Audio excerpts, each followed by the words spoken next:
From the mountains of central British Columbia to you listening around the world, this, my friends, is Spaced Out Radio. Hope you had a great night. I am your host, Dave Scott, sitting in the captain's chair of SOR headquarters. We welcome you to tonight's show, including Kingdom of Nye Radio and Revolution Radio. If you want to take a listen to our archives, they are free at youtube.com/Spaced Out Radio. Do me the favor, hit that subscribe button. Our website is spacedoutradio.com, where we have a plethora of features for you. Rock out to Bumblefoot. You can read up on Captain Shirk's SOR Newswire and so much more. Tonight's show is brought to you by the Mighty Moose Beard Oil Company. It's 100% Canadian, 100% natural, taking care of beards around the world. Visit MightyMooseBeard.com. Don't forget to use promo code SOR2019 today. The first Tuesday of the month, we search for our Zen and our Chi with the spiritual you. And as always, we are joined by the lovely and talented Geraldine Orozco from Bay Area Meditation in San Francisco, California. Tonight, we are going to be joined by some of her special friends as they prepare for the launch of a new documentary called The Seeding. This is a true tale of people who have been involved with ET contact when it comes to hybridization and the alien agenda/program. Then at the bottom of hour number 3, I will bring you the SOR Newswire, brought to you by Paranoia Magazine. Geraldine Orozco, always a pleasure to have you on Spaced Out Radio. Hard to believe, we're already 9 months in. 9 months into this year. It's so awesome to be here, Dave, as always. And I cannot believe it's already September, but God, this month just disappeared. It felt like just yesterday I was talking to you at the show again. I know. So it's really great to be here. And, you know, tonight is such a special night because today is the launch, the official launch of Extraordinary The Seeding, this documentary that we've been working on for such a long time. And it's just been an incredible honor to be a part of this film. So everyone out there that is interested, by the end of this episode, you're going to understand why it was such an important piece to be a part of. And, you know, the topic is just incredible. And so today, I thought that we would gather some of the great minds that contributed to that film with us today on the show, and we're going to discuss this. Let's talk about the hybridization. You've heard me talk about the hybridization other times on this show, but we're going to go really deep into this topic today together. From a personal perspective, talking to some of the experiencers themselves, as myself, and Dave, I know that you've had experience as well. So, you know, we're kind of linked in some way with all of these experiences. We have something in common here. Well, so, you know, it is something that is a very important topic because as we advance, both in the mainstream and in an alternative, with what we know about UFOs and potential ET contact, and we seem to be getting closer every day to some sort of answer. Any day it could happen. Mm-hmm. It really could. I'm not saying it's going to happen today, tomorrow, a year from now, 2 years from now, but we're closer than we have ever been in our lifetimes. How important is it, Geraldine, to start expressing some of the experiences, especially the up-close and personal ones, like the hybridization program? I think it's incredibly important, and here's why, Dave. I mean, there's been researchers in this field that have been involved for a really long time, since the 50s, have been working to get this information out there. But something seems to happen, it seems, Dave, you know, and I say this because of my research that I've done looking at the historical timeline of when the hybridization program surfaced to mainstream media and when it's gone back in. It's a controversial topic. It's a topic that a lot of us, we don't want to talk about because it's a sensitive topic that affects ourselves, it affects our families, it affects, basically, it's a restructuring of our entire paradigm, how we view the world. And a lot of things go into question, you know, our religious background, the way we look at society. And so it's a tough topic to bring up. And much more the topic of free will and where we feel we are somehow being violated by an external entity or, you know, consciousness that comes in and basically is utilizing the human body as a reproductive system, a reproductive tool. So one of the things that is really important to talk about is how many of us are experiencing this, because those that are experiencing these things feel extremely isolated. They don't know who to talk to. Myself in my story, I didn't know who to talk about this for years until I finally decided to get a regression. And with that added confirmation, it finally gave me the strength to say, I have to talk about this. If I went through these experiences through my life, not knowing what was going on, other women, other men are also going through this. And so really, we have to be able to be brave enough to step up to the plate and to talk about these experiences. And pretty soon, we are removing that veil, that taboo veil towards this subject to allow for many people to come out and discuss what they're experiencing, because that's really something serious. If there are genetic manipulations going on, or if we are being utilized as a reproductive system somehow, we need to understand why. And the importance of knowledge and education is not just about, learning what's going on, but we are understanding what we are as human. What makes the human so important that we are being utilized in such programs? So this is why, I want to bring on all these experiencers that have had this experience so we can start having these conversations, piecing together from each perspective different ways of looking at this, educating ourselves on the technology being used, piecing together information. The guests that I have for the show tonight are really amazing stories, and I'm so excited to introduce them to everyone in a minute. I would love for you to introduce some friends that you brought with that are part of Extraordinary The Seeding. Great. So let's begin. I am going to, let's start with Sierra Neblina. I'd really love to introduce Sierra Neblina. So Sierra Neblina was born to a civilian mother of Cherokee and Irish descent and a military father with a mysterious, otherworldly background. Years later, Sierra learned her parents consented to participate in the human hybrid ET experiment while in the military. She experienced an unexplained pregnancy that ended in an even stranger miscarriage. Determined to get answers, she probed and prodded until she was shown extraterrestrial technology and bodies in an underground military base. She was then told to stop asking questions. Today, she is answering the call as an experiencer and hybrid to assist our planet during this time of great change. So, Sierra, welcome to the show. Thank you so much, Geraldine, and thank you so much, Dave, for having me here. This is just a beautiful opportunity to be with you today.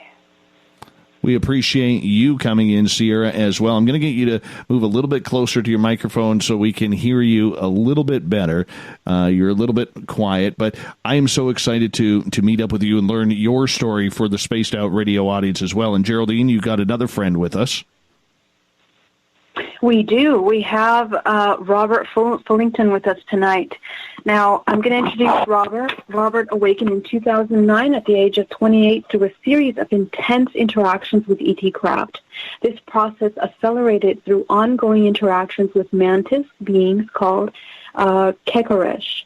During that time, he went through an extreme physical change as well as radical spiritual, philosophical, and creative development.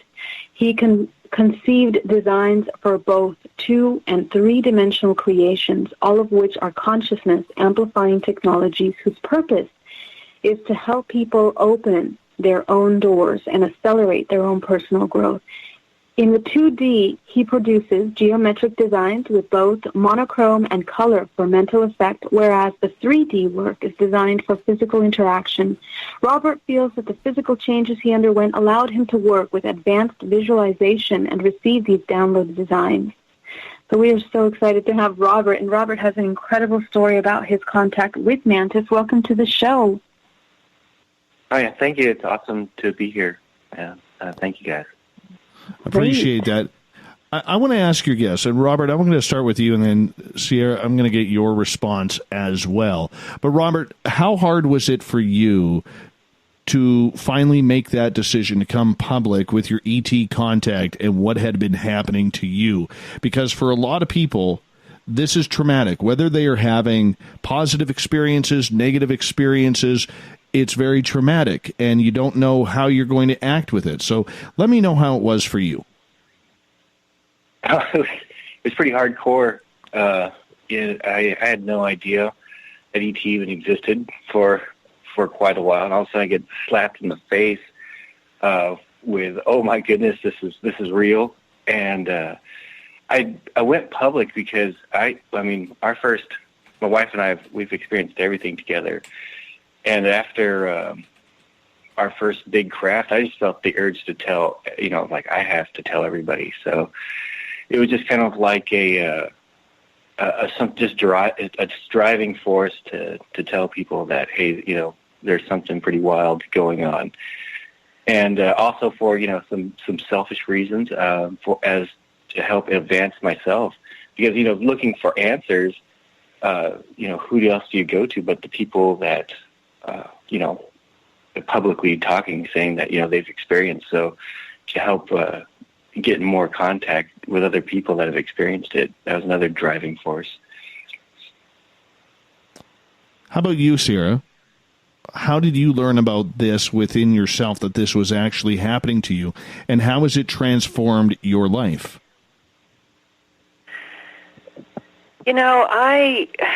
It was interesting because I'd had multiple experiences, but then I had shoved them so deep into my own consciousness that it was sort of like this rude awakening of an experience in my early 20s after coming back from combat, awakening to a Zeta in my room. And it wasn't just me that had the experience, it was my girlfriend and a visitor that we had in the house with us also. And it was paradigm shifting. It was extremely hard for me to get my head around what was happening on multiple levels. A, that there was extraterrestrials. I don't know why it didn't dawn on me, but it was incredibly difficult to deal with, especially since I was also still dealing with the impact of war. And so it was a lot. It was almost though as if my body, my consciousness was trying to rail against what was happening, and it was pretty hard. It was pretty paradigm shifting for me. I can hear the emotion in your voice for both of you, Robert and Sierra, pardon me. And Geraldine, I bring you back in here. For a lot of people, when they are coming out and they are talking about what has happened to them, I mean, it's like the emotion that I'm hearing from somebody who is in a serious car accident or has had a serious health scare. There is that wave of emotion that you can just hear in their voice, that this has transformed them. This is not the way life was expected to be or supposed to be. And you deal with people like this all the time. You are also one of them, but you have formed your communication. How hard is it for people like Robert and Sierra to come out publicly and talk about this? It's incredibly difficult. There's two things that we're trying to merge here. We're trying to merge these the concept of reality that doesn't fit inside of our normal way of looking at things, right? We have our set of scientific facts of what reality needs to look like. We have the physics to match it, the math to match it, and then we have the psychology that we're following. And so when something like this happens that falls outside the parameters of all of those things, it's impossible. It's very difficult for us to kind of describe what's occurring here without sounding insane or that we are going through some kind of psychological crisis, perhaps. So, it's difficult for each person, and there's a tremendous amount, as in everything, when you are introducing something new into society, something that is unknown, people tend to come into a state of fear because we are traversing things that are unknown. We would have to formulate new thought forms, new way of thinking. We have to readjust our old concepts of reality, of religion, of historical timeline, of evolution. I mean, you're asking a person to really readjust their entire paradigm of belief, and that's a big thing. So that doesn't only happen to the experiencers that experience it, because there's phases, right? The first phase is first you're kind of shocked about what happened. Like, you know, after my return, 6 a.m., opening my eyes at the end of my bed, and all of a sudden, you know, feeling kind of sick, my body's sore. It's like you get this confusion. You're like, what just happened to me? And for example, in my case, 2 days later, when I saw the first, client, I could see their entire multidimensional body, and I was forced to experience reality on a whole different level. So those kinds of things were my personal proof of what had happened. But if I tell that to someone else, you know, they may think any number of things. It's very difficult to put into normal words, into, the normal life, how these things are happening. Now, depending on how we experience things, I guess we go through an emotional process. First, we have to understand it ourselves, and our emotions often get in the way of that. Because again, we're accessing parts of ourselves that we are fearful. We feel we don't know if we're in danger, right? We don't know if what we experienced was something that is okay, because we are not used to that. So there's a process of integration that has to occur. And my advice, if I may, since you asked this question, for those of you that are experiencing the difficulty of coming out with this topic, is, you know, first of all, to get really honest about how you feel about what happened and address those emotional impacts first. Because if we are not well-versed in our own emotions, if we come out to talk to someone about this, people can see right through the insecurities of our belief system. So we need to ourselves slowly prepare ourselves, educate ourselves from an emotional level, and also try to understand this phenomena the best way we can, you know. And we do that by, first of all, connecting with our emotions, understanding our fear, where it's coming from, and little by little educating ourselves on the historical timeline of ET contact, you know. And it's not like we're all going to go down some research path of trying to figure that out. We don't have time for that. But to those that would like to dedicate some time, that has helped me, Dave, in my searching for answers. When I got regression, it helped me revisit those events, and from that perspective, understand a little deeper, with more compassion, my own experience, the experience of others, and really connect. The next thing I would say is go to experiencer groups, where you begin to listen to other people's experiences, and then you don't feel so isolated anymore. Isolation is one of the biggest issues when we come out, and that's in any case. When people are coming out of the closet because of their choice, who they're willing to be with, partnered in life, they go through the exact same process. It's a process of self-identification, of understanding who you are, understanding your worth, putting your own belief system into a way that you can present it towards others when you're about to express it. But the isolation is what really causes a tremendous amount of trauma. So as we create a support system for each other, going to these support groups, hearing other people's stories, it really helps. So that's why I really push and advocate for us to talk about these things. Talking about it helps open the space. And for example, when I heard Robert's story, when I met him when we were in Pasadena shooting the film, I mean, it was unbelievable. I heard his story, and there were so many things that I recognized. Rob, I don't know if you remember, but we were talking about that console, that table that had a holographic projection. You had seen something similar to that. You know? Yeah. So, I mean, when I heard that, Dave, I mean, I had chills down my spine. I couldn't believe it. You know, I was like, how is that possible? It's incredible. And I don't watch sci-fi films prior to this, so, you know, I couldn't have imagined such a thing. So it was just amazing. So those are some of the things that I would suggest when you're coming out, to build a really strong support system for yourself first, emotionally, educate yourself. And then secondly, reach out to your community. Who are the other experiencers around you, and create community for yourself to not feel isolated about this. Sierra, when you started seeing your life transform, as we got about 3 minutes before we go to break here at the bottom of the hour, when you started seeing your life transform and realized that this was going to be a very big part of your reality, how confused were you going through that? How confused were you knowing that you had this unexplainable story that was physically happening to you and you had no control over it whatsoever? It was confusing wouldn't be the word for me. I think, well, for a quick moment, kind of confusing, like, wait a minute, why is this happening to me, and what's going on here, and what's the deeper issue here? But terrifying, really, at the end, following very quickly, because in my experience, I was nabbed by the men in black and taken into NORAD, and because I was a military, active military, and I'd just come back from Desert Storm.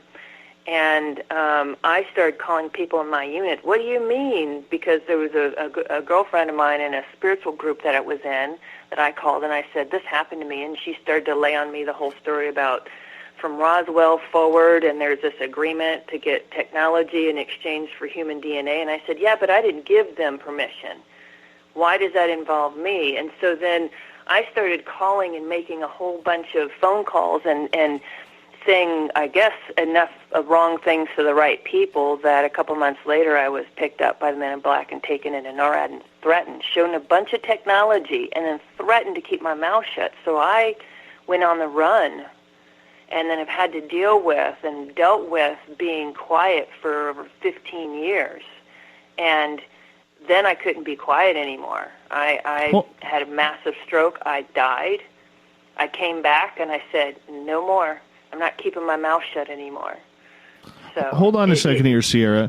As we got about a minute before we go to break, you were taken to NORAD in Colorado and shown all of this technology, and then they threatened to, kill you or ruin your life?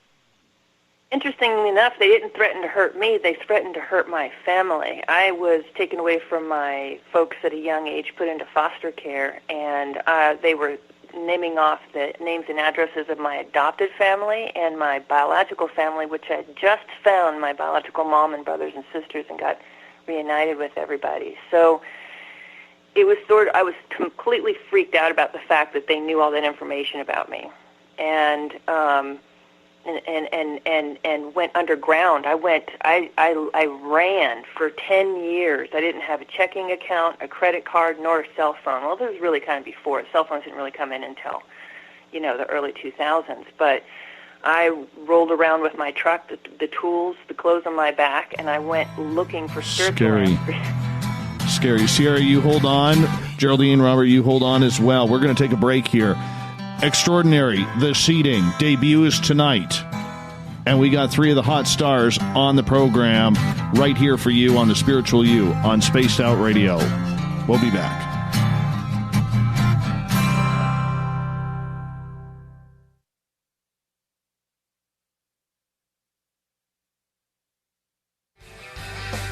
From the heartlands of Canada to beards around the world, we know how to take care of you.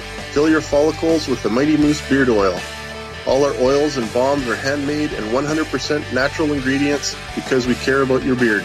And hey, use the promo code SOR2019 and get your Mighty Moose Beard Oil today. You can check us out on our website, mightymoosebeard.com.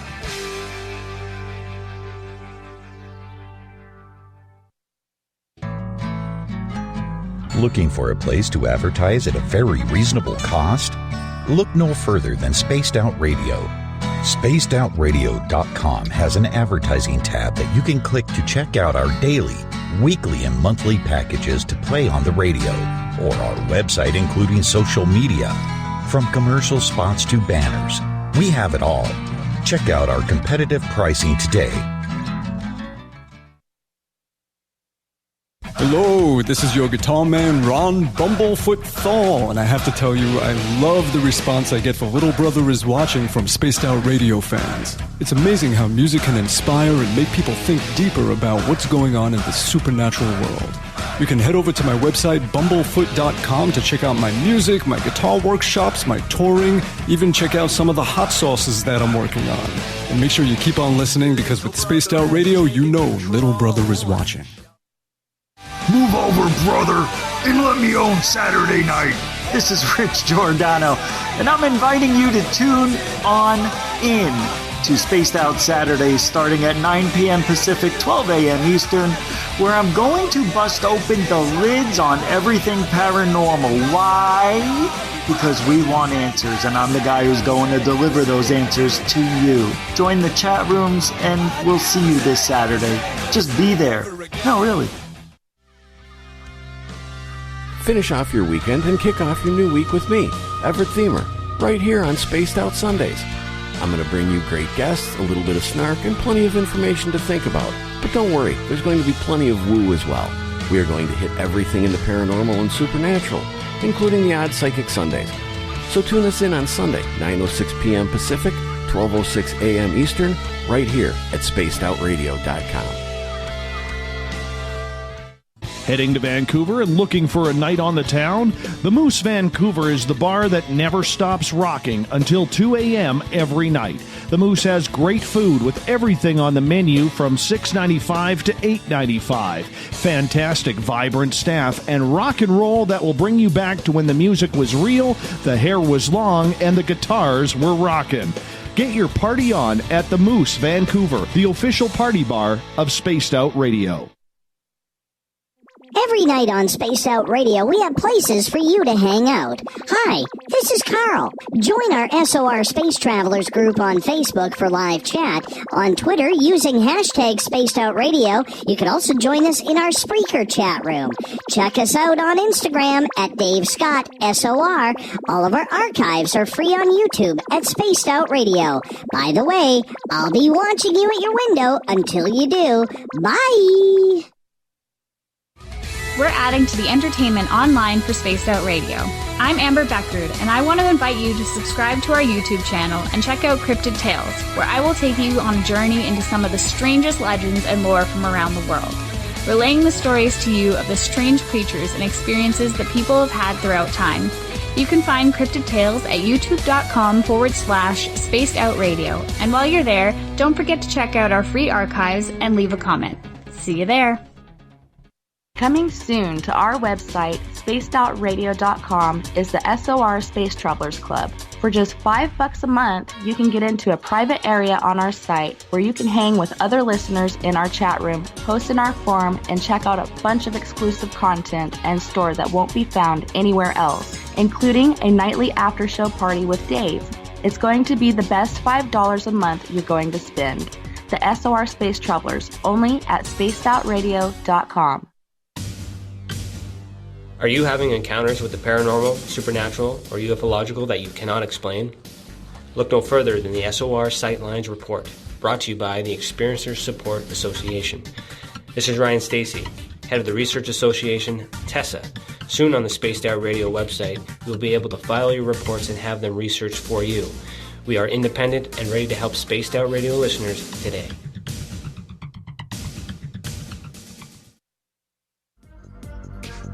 Coming up this September 21st and 22nd, all UFO eyes will be focused on Toronto for the 4th Annual Alien Cosmic Expo.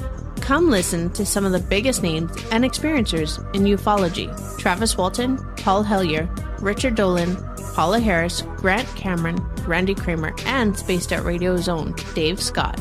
Tickets are on sale now at aliencosmicexpo.com.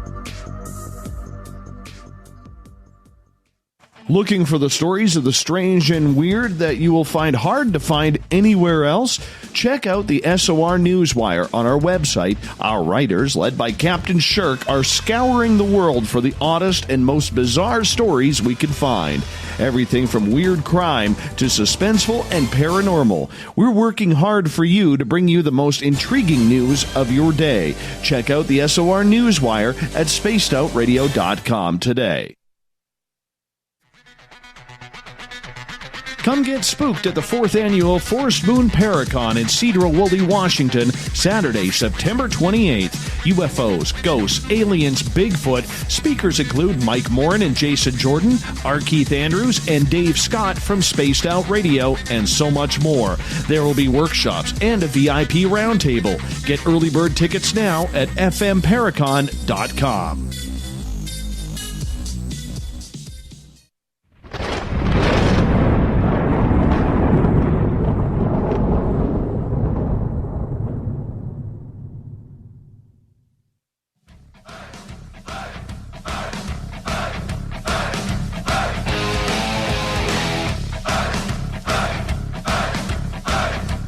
Welcome back to the second half hour of Spaced Out Radio. Tonight, I am your host, Dave Scott.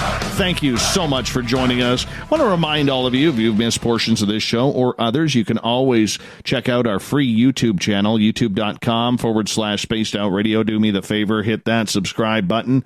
Our website is spacedoutradio.com, where we have a plethora of features for you, including Rocking Out to Bumblefoot. Do a little reading up on the news with Captain Shirk's SOR Newswire, which is updated daily. The first Tuesday of the month, we have Geraldine Orozco's The Spiritual You, BayAreaMeditation.com, as well as GeraldineOrozco.com are her websites. But tonight is a special night because Geraldine is involved with a documentary called Extraordinary, The Seeding. The release date tonight. Geraldine, where can people view Extraordinary, The Seeding? It's going to be on all major viewing platforms. You guys can watch it on Amazon. I believe it's going to be on YouTube, on Vimeo. I don't know all the names, but all the major viewing platforms, you guys can watch it. Yeah, really excited. Can't wait to hear you guys' feedback. So watch it and get back to us about it. So I'd love to jump right in because we have such an amazing show and we have so much to talk about. And I'm so excited to talk about Sierra's situation because the reason why I wanted to come on the show is because she has a very important experience that I would really love to share. Sierra, now, one of the things that you shared in the film that is really impactful, you go into detail about your pregnancy, your involvement in the hybridization program. So can you briefly go into that, to the details of that, and tell us about that process? What happened to you during your hybridization experience? Okay, great. I had just mentioned I'd just come back from the war, and I was out processed through Colorado Springs. And so I took a job, and I'm living in Colorado Springs, and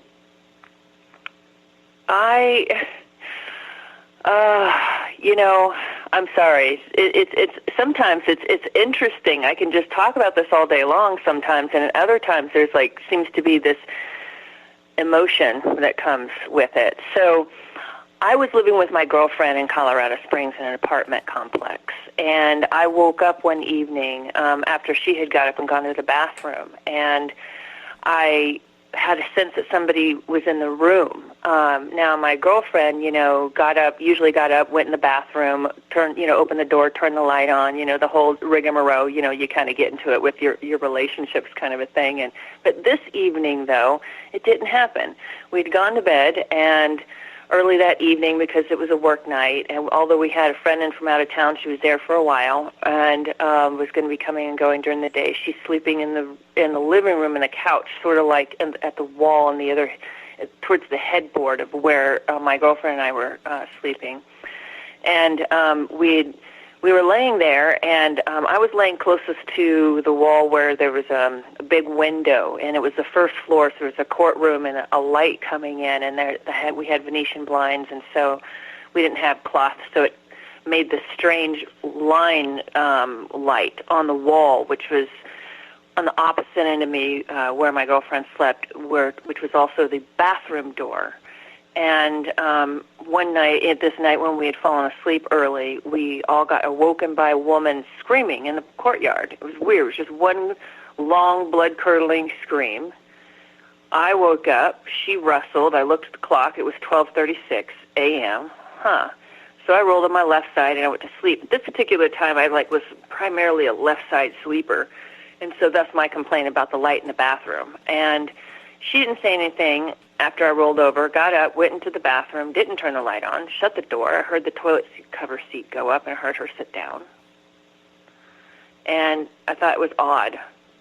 And I closed my eyes, and I felt this feeling that somebody else was in the room with me, and my eyes shot open, and over across the room next to the bathroom door was the little Zeta, a little gray, and the light was hitting it just right, and I was just kind of, and immediately I wanted to sit up, and I could not.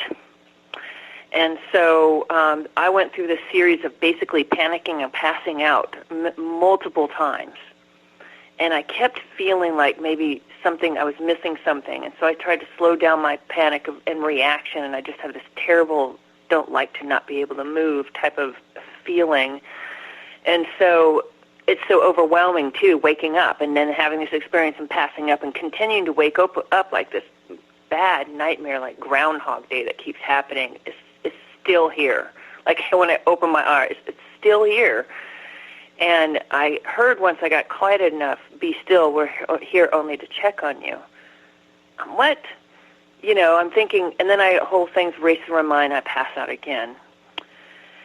So all of these things happen, and then I have this memory or this experience. I didn't know what was going on at the time, of being in a white room and flashes and being wheeled down a corridor and all kinds of things happening around my belly, and me fighting and like actually taking one of them out, and then I'm down again, and it just this whole experience of continuing to wake up and fight against whatever was happening.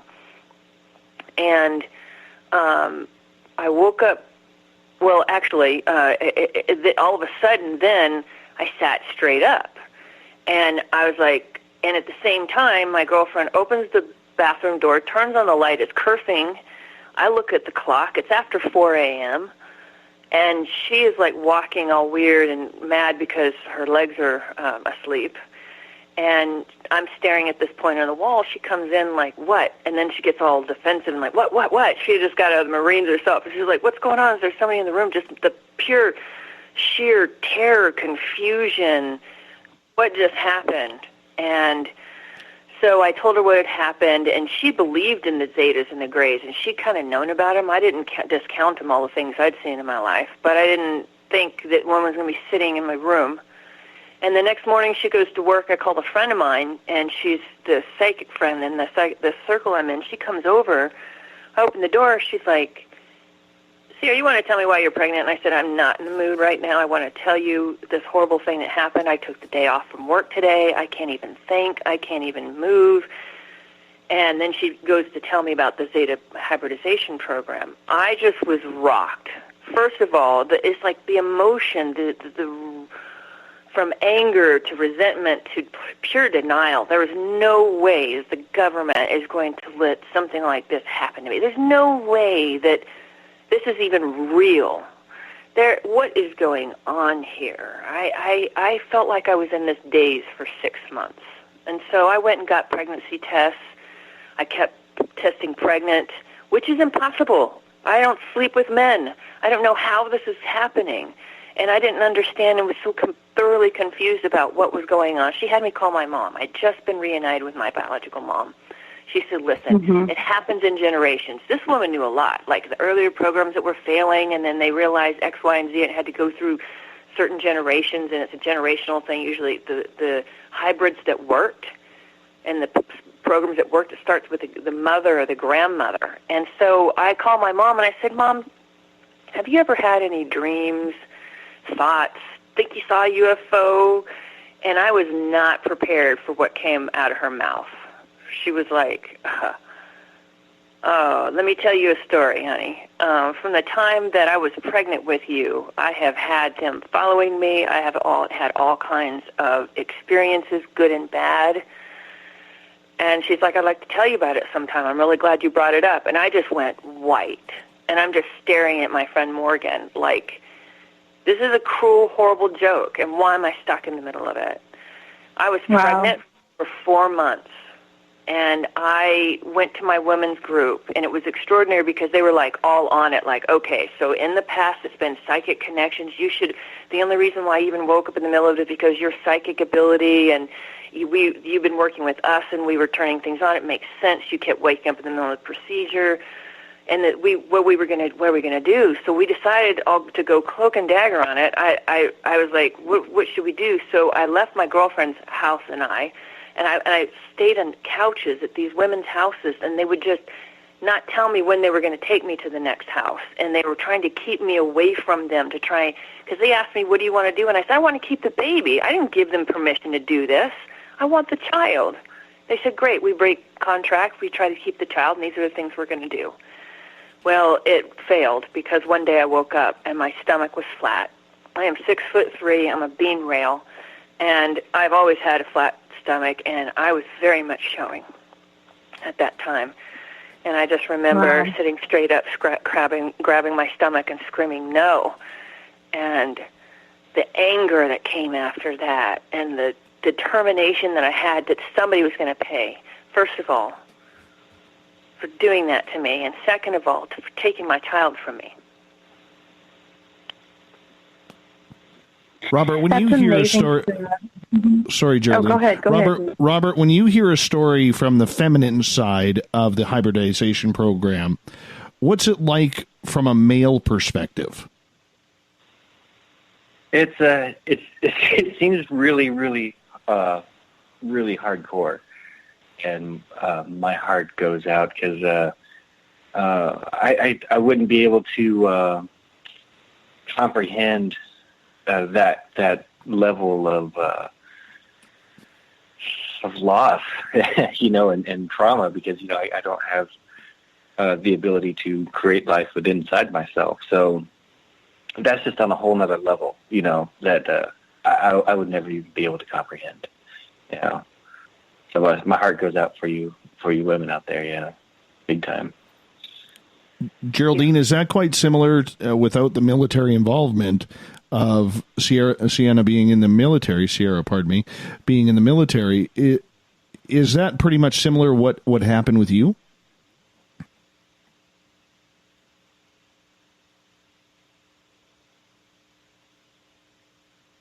Geraldine? Did she put us on hi. mute? I'm so sorry. I had myself on mute, and I'm sitting here talking. You muted. Oh, you naughty thing. Naughty thing. Yeah, well, going back to your question, Dave, it really is why I really connected with Sierra and her story, because that is similar to what happened to me. Now, I became pregnant when I was not partnered, and I was pregnant for 3 months. And when I lost that pregnancy, it was devastating, because I had gone through miscarriages, and again, I live a very healthy lifestyle, so normally my period is perfect. It's always in the perfect date, okay? And we're just going to talk candidly about this, because this is what it's about. And women that have these experiences, you can start to keep track of what's happening, what's anomalous and what's normal. So when you start noticing the cycles that are out of alignment, and you end up having pregnancies when you're not partnered, or when you haven't had intercourse, for example, the question is, what's happening there?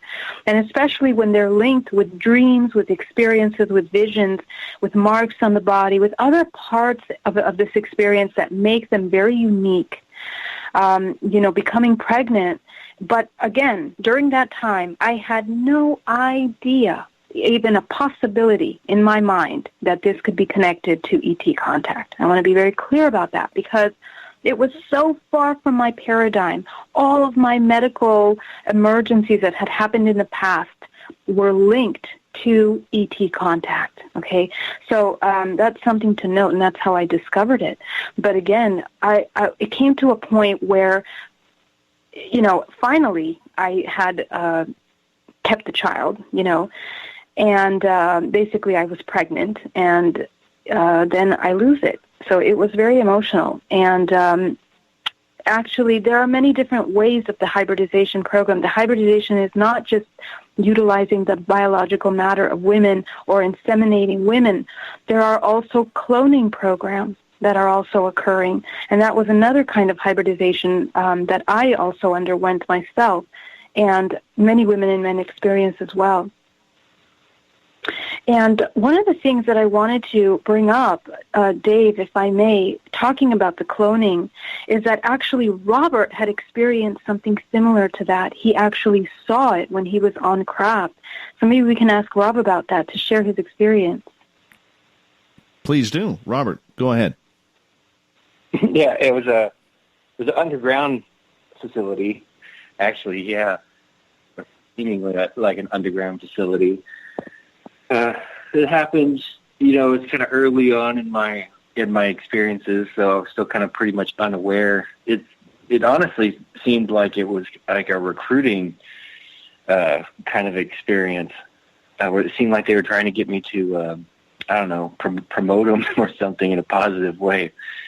But I remember kind of just being somewhere, going to bed, and then just being somewhere else. I was in a underground facility, and I had an emissary with me, this tall Nordic-looking being with the nice blonde hair, blue eyes, blue jumpsuit, and he was showing me around. There was these other beings looked just like him walking by. I remember kind of having this off feeling a little bit, like something's not quite right here. And every time one of the beings would walk by me, the face would change, almost like there was some kind of holographic image being projected. And behind this blonde hair, blue-eyed, tall Nordic being was this reptilian being with like a little bit of a small snout, brown, scaly skin, glowing yellow eyes, and like the ridges on the head. And I was thinking, gosh, that certainly didn't look right. So he takes me down to this one room, and there's a bunch of them working on stuff, God knows what. And there's this really intense geometric shaped, like metal-looking thing. And they said, "Oh, these are going to be your ascension chambers, and you go into these and excuse me, you go into these and you're ascended to the next level, and you downloaded all this information." And I said, "Okay, I guess it's kind of cool." So then they take me to the next chamber. Now the next chamber was really, really odd. It was like a I'm going to get you to hallway. move closer to your microphone if you don't mind, because we're having trouble hearing you. There you go. So it was like a hallway, and down the hallway was all these tubes lined up along the walls, and then there was tubes on the floor as well. And inside of the tube was a being that you would call a tall white Zeta, right? Tall, 6 feet tall, white, paper white skin, light bulb-shaped head, the almond eyes, and three long fingers with a thumb, and this like bluish liquid color with light emanating from it. And he said, these are the cloning chambers. And so, I've had a few other experiences with this, but to keep going on what's going on with this experience, I was starting to go, okay, this just isn't feeling right to me. They took me to another chamber room, and there's all these computers alongside the wall with these beings that had their atrophying, that obviously they haven't moved in forever, with an almond head, and just pink wrinkly skin, and they were plugged into these computers. And they said, "Oh, these are the controllers, and this is where all your channeled messages come from. A lot of your Archangel Michael, Ashtar Command, what else? A lot of these Master Sonata, a lot of these famous names that are brought up a lot of the time in channelings are actually these control groups." So I said, all right, I'm out of here. I've seen enough. So bang, I wake up in my bed. Now, I've had experienced where I've woken up inside of one of these tubes, and I just my eyes open, and I'm in this kind of foggy liquid, blue foggy liquid, with this light kind of emitting down in the chamber. I can tell that I'm inside of a glass tube. Now, I'd look down at my hands, and my hands weren't my hands. My hands were the exact same hands that were inside of, one of these tall, white, gray-looking beings, and started wiggling my finger, and I thought, wait, these aren't my hands. Oh, my God. I figured out what was going on, and I can see like some beings outside, and all of a sudden I black out. Well, what it seems like is what they're doing is that they're using these tall white beings to, abduct people or do God knows what, but they're actually clones and being powered by the souls of other people, here on Earth. So, how they are able to remove the soul from the body to put it into a clone is beyond me. But it seems like that's what they're up to for whatever purpose. We've got about a minute and a half here before we got to go to break. Geraldine, two different scenarios, both innocent, awesome people who have no reason to be taken, no reason to be put through these types of programs and these type of initiations. Are we closer to figuring out why this is happening? I think that through these different experiences, we are getting different perspectives on what's important here. And I think that what we can take from this is that there's something in the human, our genetic make, that makes us valuable and important as a part of this hybridization program, this replication program. They are utilizing our genetic material in order to create other human beings. And so I think our journey, my invitation to all listeners, is to take a journey to question that a little bit more. My response to this from the spiritual perspective is that, and through my own personal experience, is that as you journey within, you realize the importance of the human. You realize the amount of information that our genetics hold, the valuable information that it holds. And when we understand how our human body works, we understand how the universe works, because we are understanding the function, the exchange of consciousness. So it is, we can look at all of these possibilities, but there are many ways to look at this. Ultimately, we don't know what the answer is. There it can be any number of infinite things, but the invitation is here to look at all possibilities of understanding what we are as human that can even make us considered to be utilized in these programs. Dave, it's a replication of consciousness, replication of information. Right. Yeah. Well, I'm going to get you guys to hold on here because, maybe we've got about a minute left. Do we got a minute left? No, we're going to go to break here at the top of the hour. Hour one is in the books of the Spiritual You. Extraordinary. The seeding is what we are talking about tonight with Geraldine Orozco and friends. More to come on the hybridization program. How real is it? We're going to find out. Coming up on Spaced Out Radio. Stay tuned.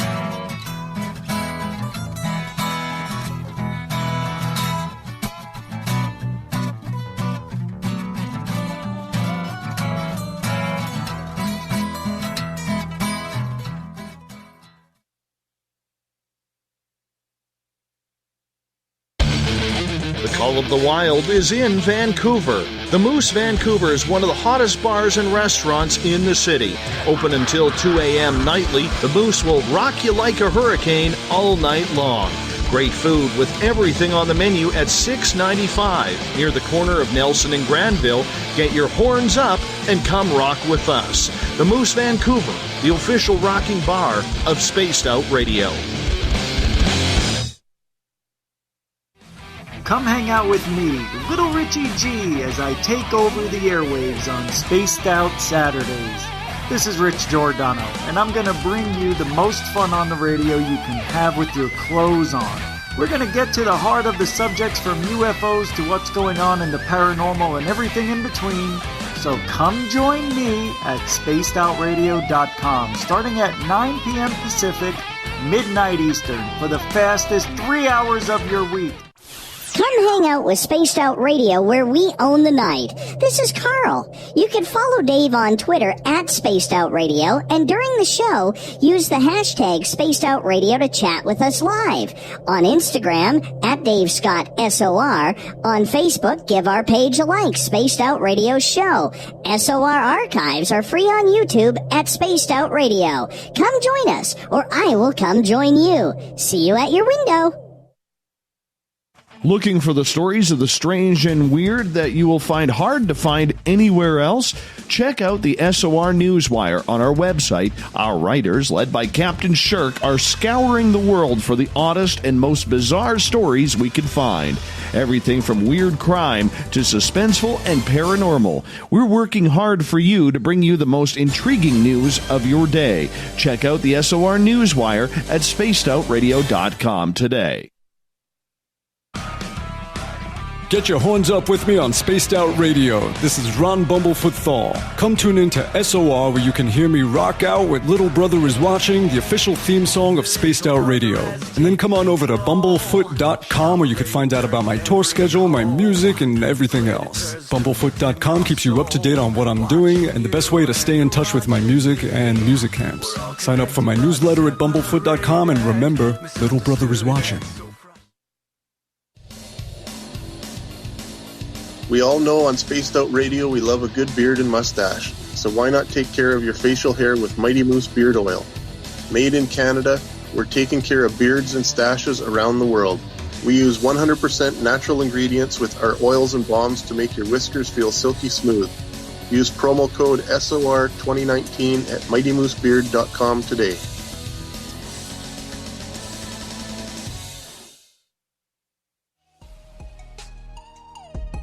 Canada's largest UFO conference is ready to roll in Toronto this September 21st and 22nd at the Alien Cosmic Expo. This year is about the experience. Listen to the stories of Dave Scott, Travis Walton, Paula Harris, Grant Cameron, Ryan Stacey, Richard Dolan, Leslie Mitchell-Clark, and more. Get your tickets now at aliencosmicexpo.com.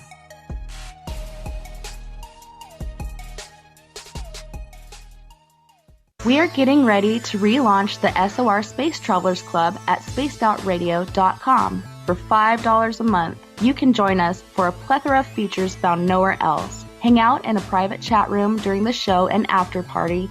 You can check out some exclusive content and a store specifically for you, as well as a private listener forum where you can post your thoughts, stories, and pictures. The SOR Space Travelers Club, coming soon to spacedoutradio.com.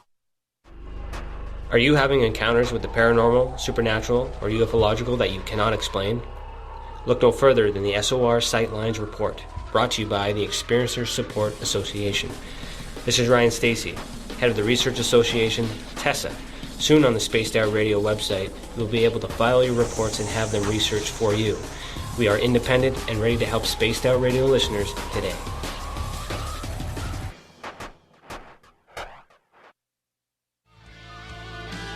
A little bit of science, a little bit of skepticism. Add a dash of snark and you have the makings of Spaced Out Sundays with me, Everett Thiemer. Together we will look into the reality of the paranormal with an open eye and rational thought. Oh, did I mention there'll be plenty of woo as well? Your time spent with Spaced Out Sundays will make the night even better. The chat rooms are open, 9:06 p.m. Pacific, 12:06 a.m. Eastern, right here at spacedoutradio.com. Looking for a place to advertise at a very reasonable cost? Look no further than Spaced Out Radio. SpacedOutRadio.com has an advertising tab that you can click to check out our daily, weekly, and monthly packages to play on the radio, or our website including social media. From commercial spots to banners, we have it all. Check out our competitive pricing today. Hi, this is Amber Beckrud, and I want to invite you to subscribe to our YouTube channel where we store all of the SOR show archives for free. And as an added bonus, every 2 weeks I'm posting brand new content on Cryptid Tales, where I will get into some of the spookier legends and folklore from around the world and tell the stories that go with them. Find us at youtube.com/spacedoutradio and check out Cryptid Tales today. Drop a comment and let me know what you want to hear. See you there.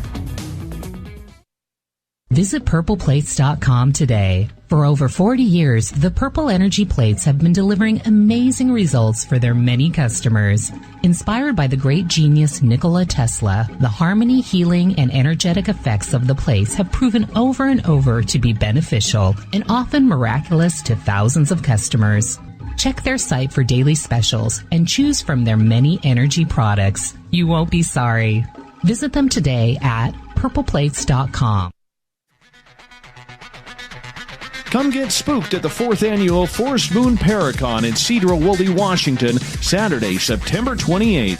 UFOs, ghosts, aliens, Bigfoot. Speakers include Mike Morin and Jason Jordan, R. Keith Andrews, and Dave Scott from Spaced Out Radio, and so much more. There will be workshops and a VIP roundtable. Get early bird tickets now at fmparacon.com. We're bringing you something new to the documentary world. Beyond the Spectrum will take you on an historic tour of topics like no other. Sasquatch, UFOs, government secrecy, and more, keeping you on the edge of your seats through the eyes of legendary truth seekers like Steve Bassett, Richard Dolan, Dr. Jeff Meldrum, and Jack Kasher. Head on over to Amazon Prime or Tubi TV and check us out. Please leave a comment for the filmmakers on their film's Amazon page. You're listening to Spaced Out Radio with Dave Scott. Follow Dave on Twitter at Spaced Out Radio and on Facebook, Spaced Out Radio Show. Hour number 2 of Spaced Out Radio is underway tonight. Thank you so much for joining us. Really appreciate you taking your time to hang out with us. We welcome back everyone listening in on KDUN AM 50 or 1030 in Reedsport, Oregon, KZFX 93.7 FM in Ridgecrest, California, down in Dangerfield, Texas, KDNF AM 1560. We're on UPRN 107.7 FM in New Orleans, and down in Newton, Georgia, WQEE 99.1 FM. On the digital side, hi to everyone listening in on Kingdom of Nye Radio and Revolution Radio. Remember, you can check out all of our free archives at youtube.com/Spaced Out Radio. Do me the favor, hit that subscribe button. The Desert Clam has set the password for tonight in the SOR Space Travelers Club. Logarithmotechny. Logarithmotechny is your password. Use it wisely, space travelers, as the Clam sets a password each and every night right here on Spaced Out Radio. Our website is spacedoutradio.com, where we have a plethora of features for you, including rocking out to Bumblefoot and reading up daily on the SOR Newswire put together by Captain Shirk. The first Tuesday of the month, we bring in Geraldine Orozco from Bay Area Meditation in San Francisco, California, for the Spiritual You. Tonight is a little bit of a special evening, an event, because tonight is the release, the official release of Extraordinary, The Seeding, where Geraldine, along with friends Robert Fullington and Sierra Neblina, are all interviewed in regards to the alien hybridization program. And now we are joined by one of the directors, John Sumple, who's been on this show before, as well as another familiar voice, somebody I look up to highly in this field, Melinda Leslie. We got a packed house here, 5 different guests going on right now. John and Melinda, thank you so much for joining all of us tonight. Really appreciate you having the time to join us. Thanks for having me on again. Looking forward to it. Yeah, now, thank John, you so much for having me on. John, I want to start with you on this one because you're part of the Extraordinary series, and I think it's a fantastic series. I remember seeing the Stan Romanek one on Netflix. Now we've done The Seeding. How important is this storyline in order to get these stories out? Well, I think the big difference, in this film compared to the first film is the first film was about one individual's journey, and it was basically taking us from the process of abduction awareness, which starts with seeing objects in the sky. Then there's the talk about the abduction, and then the abduction leads to sexual reproduction experiments, which leads to hybridization programs, which leads to eventually hybrid children, which is is kind of the journey that we go through in the first film, but we don't go deep into it, and we don't go deep into the hybrid children, nor do we explore the ramifications of that experience. So the second film was really brought about because of the response to that first film, with a lot of people contacting us on different social media and through email and letting us know about their personal journeys, saying that, thank you so much for sharing that story. It makes me realize that I'm not crazy. It makes me realize that I'm not alone. That it's nice to know that there's other people who've been through something just like me. So there was a lot of validation and awareness, and I think it struck a chord with us that there was an opportunity to tell a story that was a little bit more focused on the emotional, the human experience, specifically for people who've had the abduction experience themselves. So we felt it was important, and we learned very quickly through the screening process that we went through to qualify the people for the film, and then when we were doing the interviews, that this was more of a story about humanity than it was solely about phenomena. You bring up a very interesting point. Before I bring Melinda in here, you mentioned the word, this about humanity. That's a very in-depth statement that you just made, very deep and profound, considering what we are dealing with. Why is this about humanity instead of phenomena? Well, I think the main reason that I would say, that this is important is there's a lot of exploration out there as it pertains to the phenomena of UFOs, about the craft, about the evidence, about the sightings, about the technology. There's a lot of focus and even a historical perspective on how long they've been here and where have they been and what have they done. But there's not anything out there that talks about the trauma and the emotional impact that someone who's been through something like this goes through.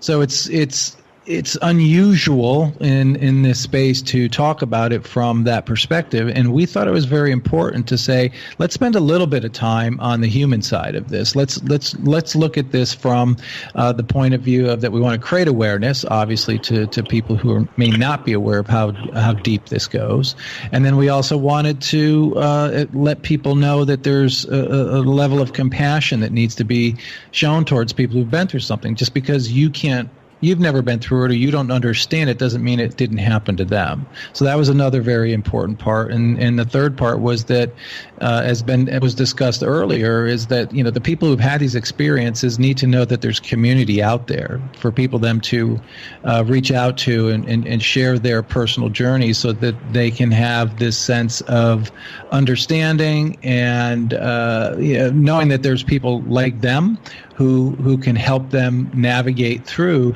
the emotions and the physical, psychological, spiritual transformations that they go through. Mm-hmm. Now, Melinda, this is also an experience that you have had with MyLabs and MK Ultra in regards to your own personal program. What's it like being involved with all of these people who are fresh new faces and fresh new voices in this community? Well, first off, all the experiences. Oh, wait, before I even get into answering your question, pardon me, I just was eating something a little while ago. I want to say to Mr. Sumple, to John Sumple, congratulations. Today being the first day that the movie is released to the public, and I know tons of people are seeing it. In a little while, John, I'd love to hear what the numbers are, if you know that. If you've already been talking about it, I'm sorry, but I had to work and stuff, so I did not catch the rest of the show earlier. But I just wanted, first of all, to say congratulations, John. Great job. I'm so excited for all of us that the movie is out. Thank you so much. I appreciate that. Sure, absolutely. And it was a thrilling experience to be a part of. First off, John and the whole crew, J3 Films, John and Jack and Jamie and Lori Wagner and the crew, Patrick and everybody else. They were just really, really wonderful to work with. They made you feel at ease, very comfortable, it felt like private conversations. Occasionally I had to remember that I was going to be, heard by a bigger audience, And, but it was an amazing experience to participate in. And as an experiencer, I think I can speak for all of us that we were treated really well and handled really well. And that's not always the case in movies or TV shows or documentaries or how Hollywood has handled this, and again, I hope I'm speaking for the other experiencers to say, how much we really appreciate this being handled correctly and us being dealt with in the most professional of manner and so respectfully. That's the word that comes to mind. So respectfully, given so much respect individually and for our experiences. Never a ridicule factor, anything like that going on. And I'm stressing that because anyone who's done this knows that that's a really rare thing to experience in the making of something like this, whether it's a film, a TV show, documentary, etc. So again, thank you, John and all for treating us that way and treating us so well and with so much respect. So we really appreciate that. You all deserved it. You all deserved it for being so vulnerable and willing to share your stories. That was the one thing that we could do to honor you, and that we took a lot of pride in that. The one thing that I noticed in regards to Melinda's situations, Robert's situations, Sierra's situations, is that somehow it almost seems like the government knows deep down that this is all going on. Almost like they have a list of names of everybody who has been taken or had these types of experiences, and they want to bring it into the forefront and make people like you part of that experience of their own scientific experimentation as well. Sierra, would I be wrong in that calculation, or is it just a select few that you think they are hand-picking? Because how would they know that you were being taken? It's interesting. This is something that I've had many conversations about across many different groups over the years. And it starts with, is it a select group? Is it not a select group? And after my experience, and I started being approached by certain galactic entities and beings and them asking for my help with regard to certain programs and different things in helping humanity and to reverse some of the things that are happening. And they were sharing with me at one point that they had said that there was a timeline in which humanity might not make it.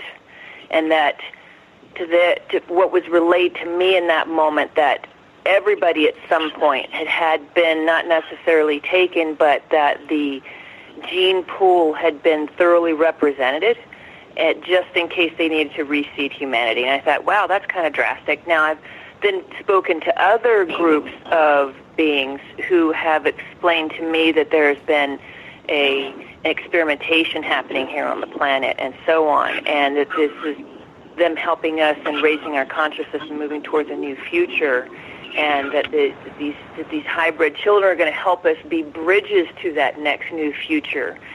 And it's interesting to me, and there's just this dual paradigm going back and forth and back and forth and back and forth about, like, really what is this for? And because not everybody had, I can't speak that everybody had as harsh experience as I did, but some people have said it wasn't as, traumatic as mine. So I find that there's so many different people out there with different kinds of experiences when it comes to this. Robert, would you concur with that? That somehow you feel that people are knowing what is going on with you outside of your own personal level of what you've explained? I would say definitely. Yeah, I would say there's some people out there that probably know more about myself than I know about myself. Yeah, it makes me a little, nervous, but it is what it is, right? Well, yeah, and I can understand that. And I bring Melinda back in here for a second.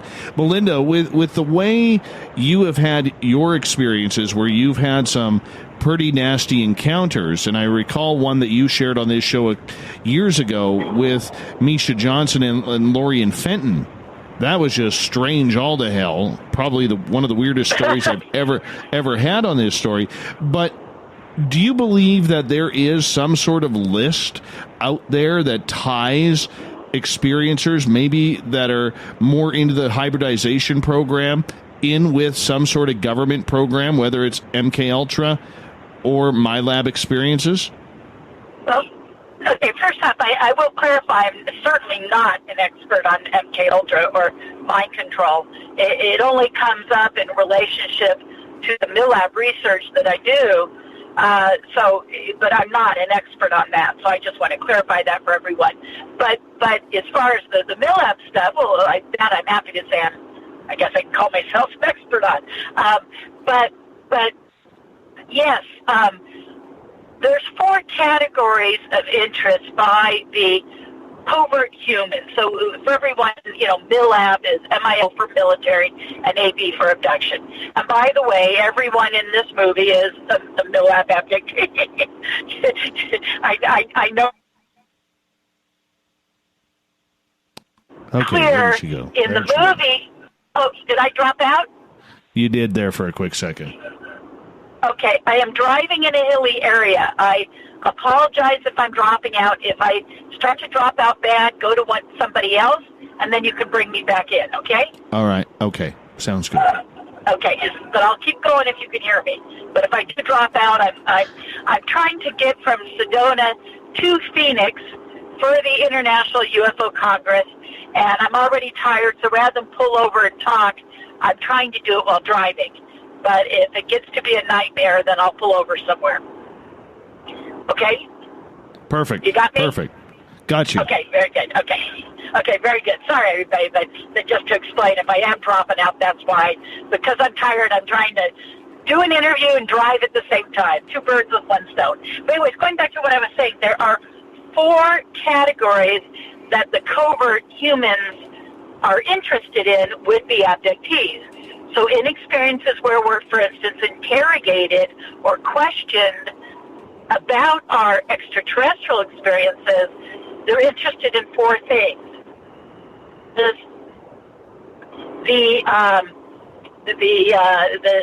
technology. What do we know about the technology? What have we been shown, taught, and etc.? Have we ever operated ET technology? Do we know about the propulsion, navigation, those kinds of languages and formulas? This kind of. So that's all right. Category 1. Category 2. Melinda, you're cutting out quite a bit, so I'm gonna get you to hold on for a couple of minutes. Geraldine, I'm gonna bring you in here for a moment here because you have heard a number of these experiences, plus with your own. These experiences when it comes to the hybridization program and what is happening, how does it physically take the toll on one's body going through this? Yes, and I'm glad you asked that question because obviously that is a way that we can kind of understand what we're experiencing, what we're going through. I mean, if anything is left from an experience, from a very vague experience of contact or an abduction by the military, because not everyone will recall what happened. Like my experience, it was a very short dream or a glimpse of a dream that I woke up from what seemed to be a nightmare. And it wasn't until I reviewed that dream that I was able to identify that it had been a real experience that was shared with other people that I had been with in that location where the abduction occurred. And the next day, upon reviewing what had happened, we then began to understand the details of the process of being removed from the house, from the Airbnb that we were at, taken to the field, 15 minutes out in the middle of nowhere, and this happened in Colorado, and then taken underground. As you know, I talked about this in other shows, but it was an extraction from the back. So, for example, for me, I had excruciating back pain for a couple months. But that is not all. It's not just what's happening to the body, but we're talking about advanced technology that our government is also utilizing. So this advanced technology is not just affecting the physical body, but it is meant to shift and work with the mental aspect as well. It is kind of like hijacking the system of the human body. Oftentimes, this technology can alter telepathic communication. It can hinder your connection to your multidimensional body. And this is where a lot of people that have experienced this kind of abductions, have these kinds of effects where they're incapable of reconnecting with their psychic abilities, or at least temporarily, until they are healed from them. So there are many different repercussions, and a lot of these things that we're going to notice are marks on the body, aches and pains that are connected and linked as combined with memories and dreams, flashes of memories that come in. And they may not all come at once. They may come over time, over the process of a couple weeks. They might collectively, come back. So there's a couple parts of this in terms of how we're experiencing the military abductions. That's pretty much it. I got a question from Catherine coming in from our chat room here. And she is asking any of the experiencers, no offense, John, but you're not pretty enough for this question. and she is asking, have any of your experiences been in tangible form, or have they all been spiritual/dimensional experiences? Why don't we start with you, Sierra? Okay, Melinda, we'll start with you. Yes, if you'll excuse me, and certainly give Sierra a chance to answer too. But I only count my physical experiences. Now, a spiritual experience is a spiritual experience. That's up to each person's interpretation, and you're left with, well, what do you do with that? It's valuable to the person, but is it valuable to anybody else? Maybe not so much. It's only value to you, having it gone through it. But in my case, when it comes to my alien abduction and my MILAB abductions, I'm talking totally physical experiences.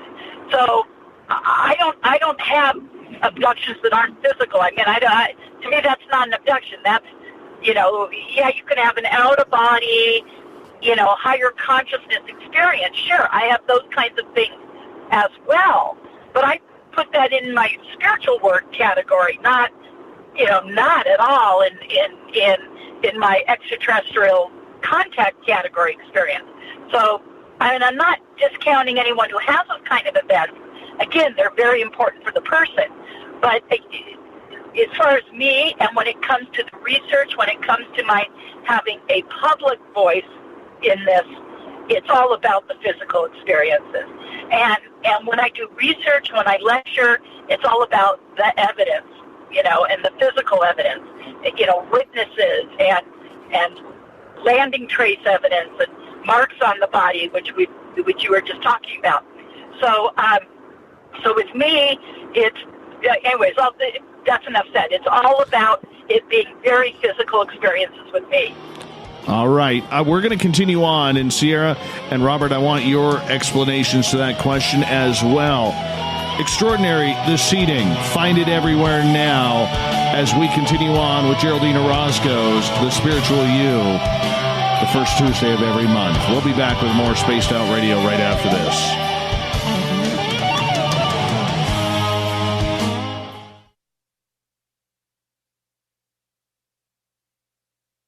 We're bringing you something new to the documentary world. Beyond the Spectrum will take you on an historic tour of topics like no other. Sasquatch, UFOs, government secrecy, and more. Keeping you on the edge of your seats through the eyes of legendary truth seekers like Steve Bassett, Richard Dolan, Dr. Jeff Meldrum, and Jack Kasher. Head on over to Amazon Prime or Tubi TV and check us out. Please leave a comment for the filmmakers on their film's Amazon page. From the heartlands of Canada to beards around the world, we know how to take care of you. Fill your follicles with the Mighty Moose Beard Oil.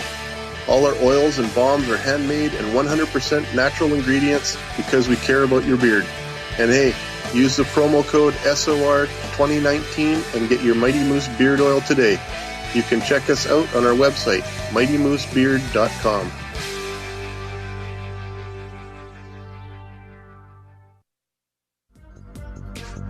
Coming up this September 21st and 22nd, all UFO eyes will be focused on Toronto for the 4th Annual Alien Cosmic Expo. Come listen to some of the biggest names and experiencers in ufology: Travis Walton, Paul Hellyer, Richard Dolan, Paula Harris, Grant Cameron, Randy Kramer, and Spaced Out Radio's own Dave Scott. Tickets are on sale now at aliencosmicexpo.com. Heading to Vancouver and looking for a night on the town?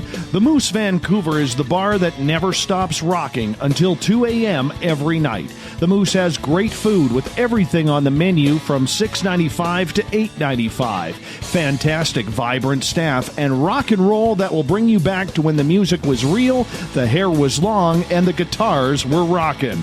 Get your party on at the Moose Vancouver, the official party bar of Spaced Out Radio. We're adding to the entertainment online for Spaced Out Radio. I'm Amber Beckrud, and I want to invite you to subscribe to our YouTube channel and check out Cryptid Tales, where I will take you on a journey into some of the strangest legends and lore from around the world, relaying the stories to you of the strange creatures and experiences that people have had throughout time.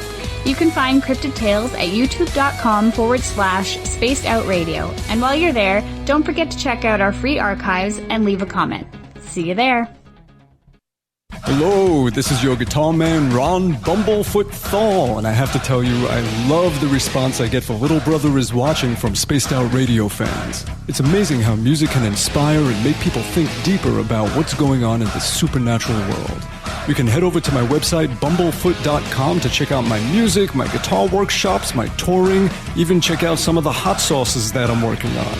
And make sure you keep on listening, because with Spaced Out Radio, you know Little Brother is watching.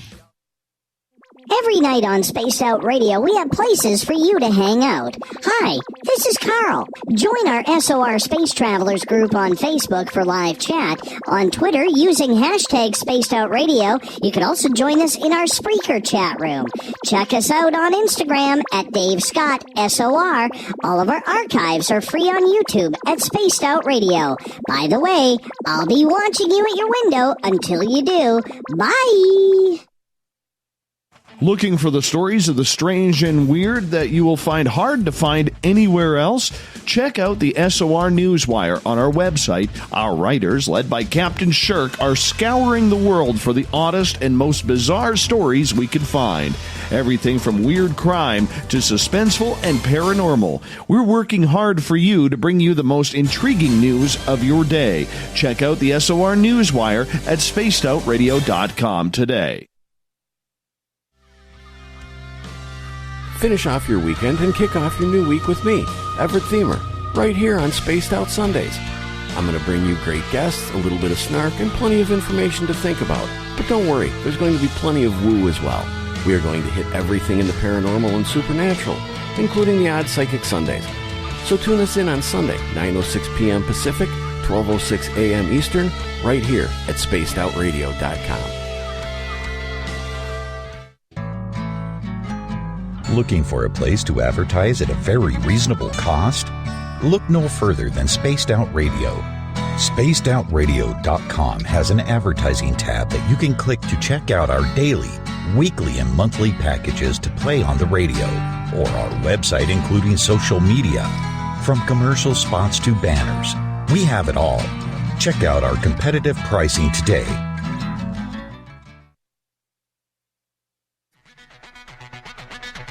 Come get spooked at the 4th Annual Forest Moon Paracon in Cedar-Woolley, Washington, Saturday, September 28th.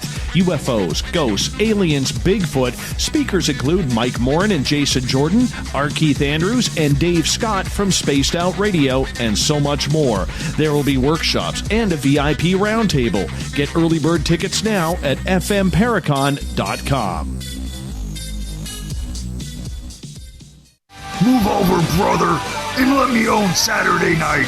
This is Rich Giordano, and I'm inviting you to tune on in to Spaced Out Saturdays starting at 9 p.m. Pacific, 12 a.m. Eastern, where I'm going to bust open the lids on everything paranormal. Why?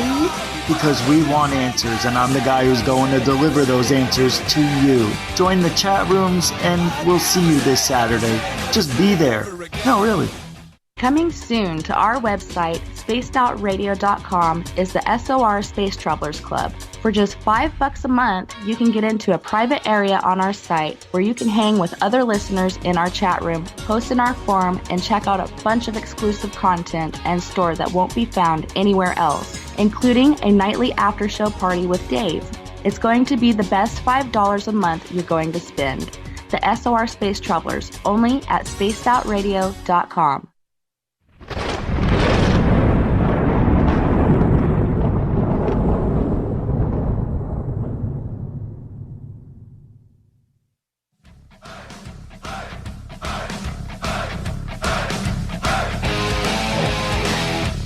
We pass the halfway point of Spaced Out Radio tonight. I am your host, Dave Scott, sitting in the captain's chair of SOR headquarters. Great to have each and every one of you listening on in intently.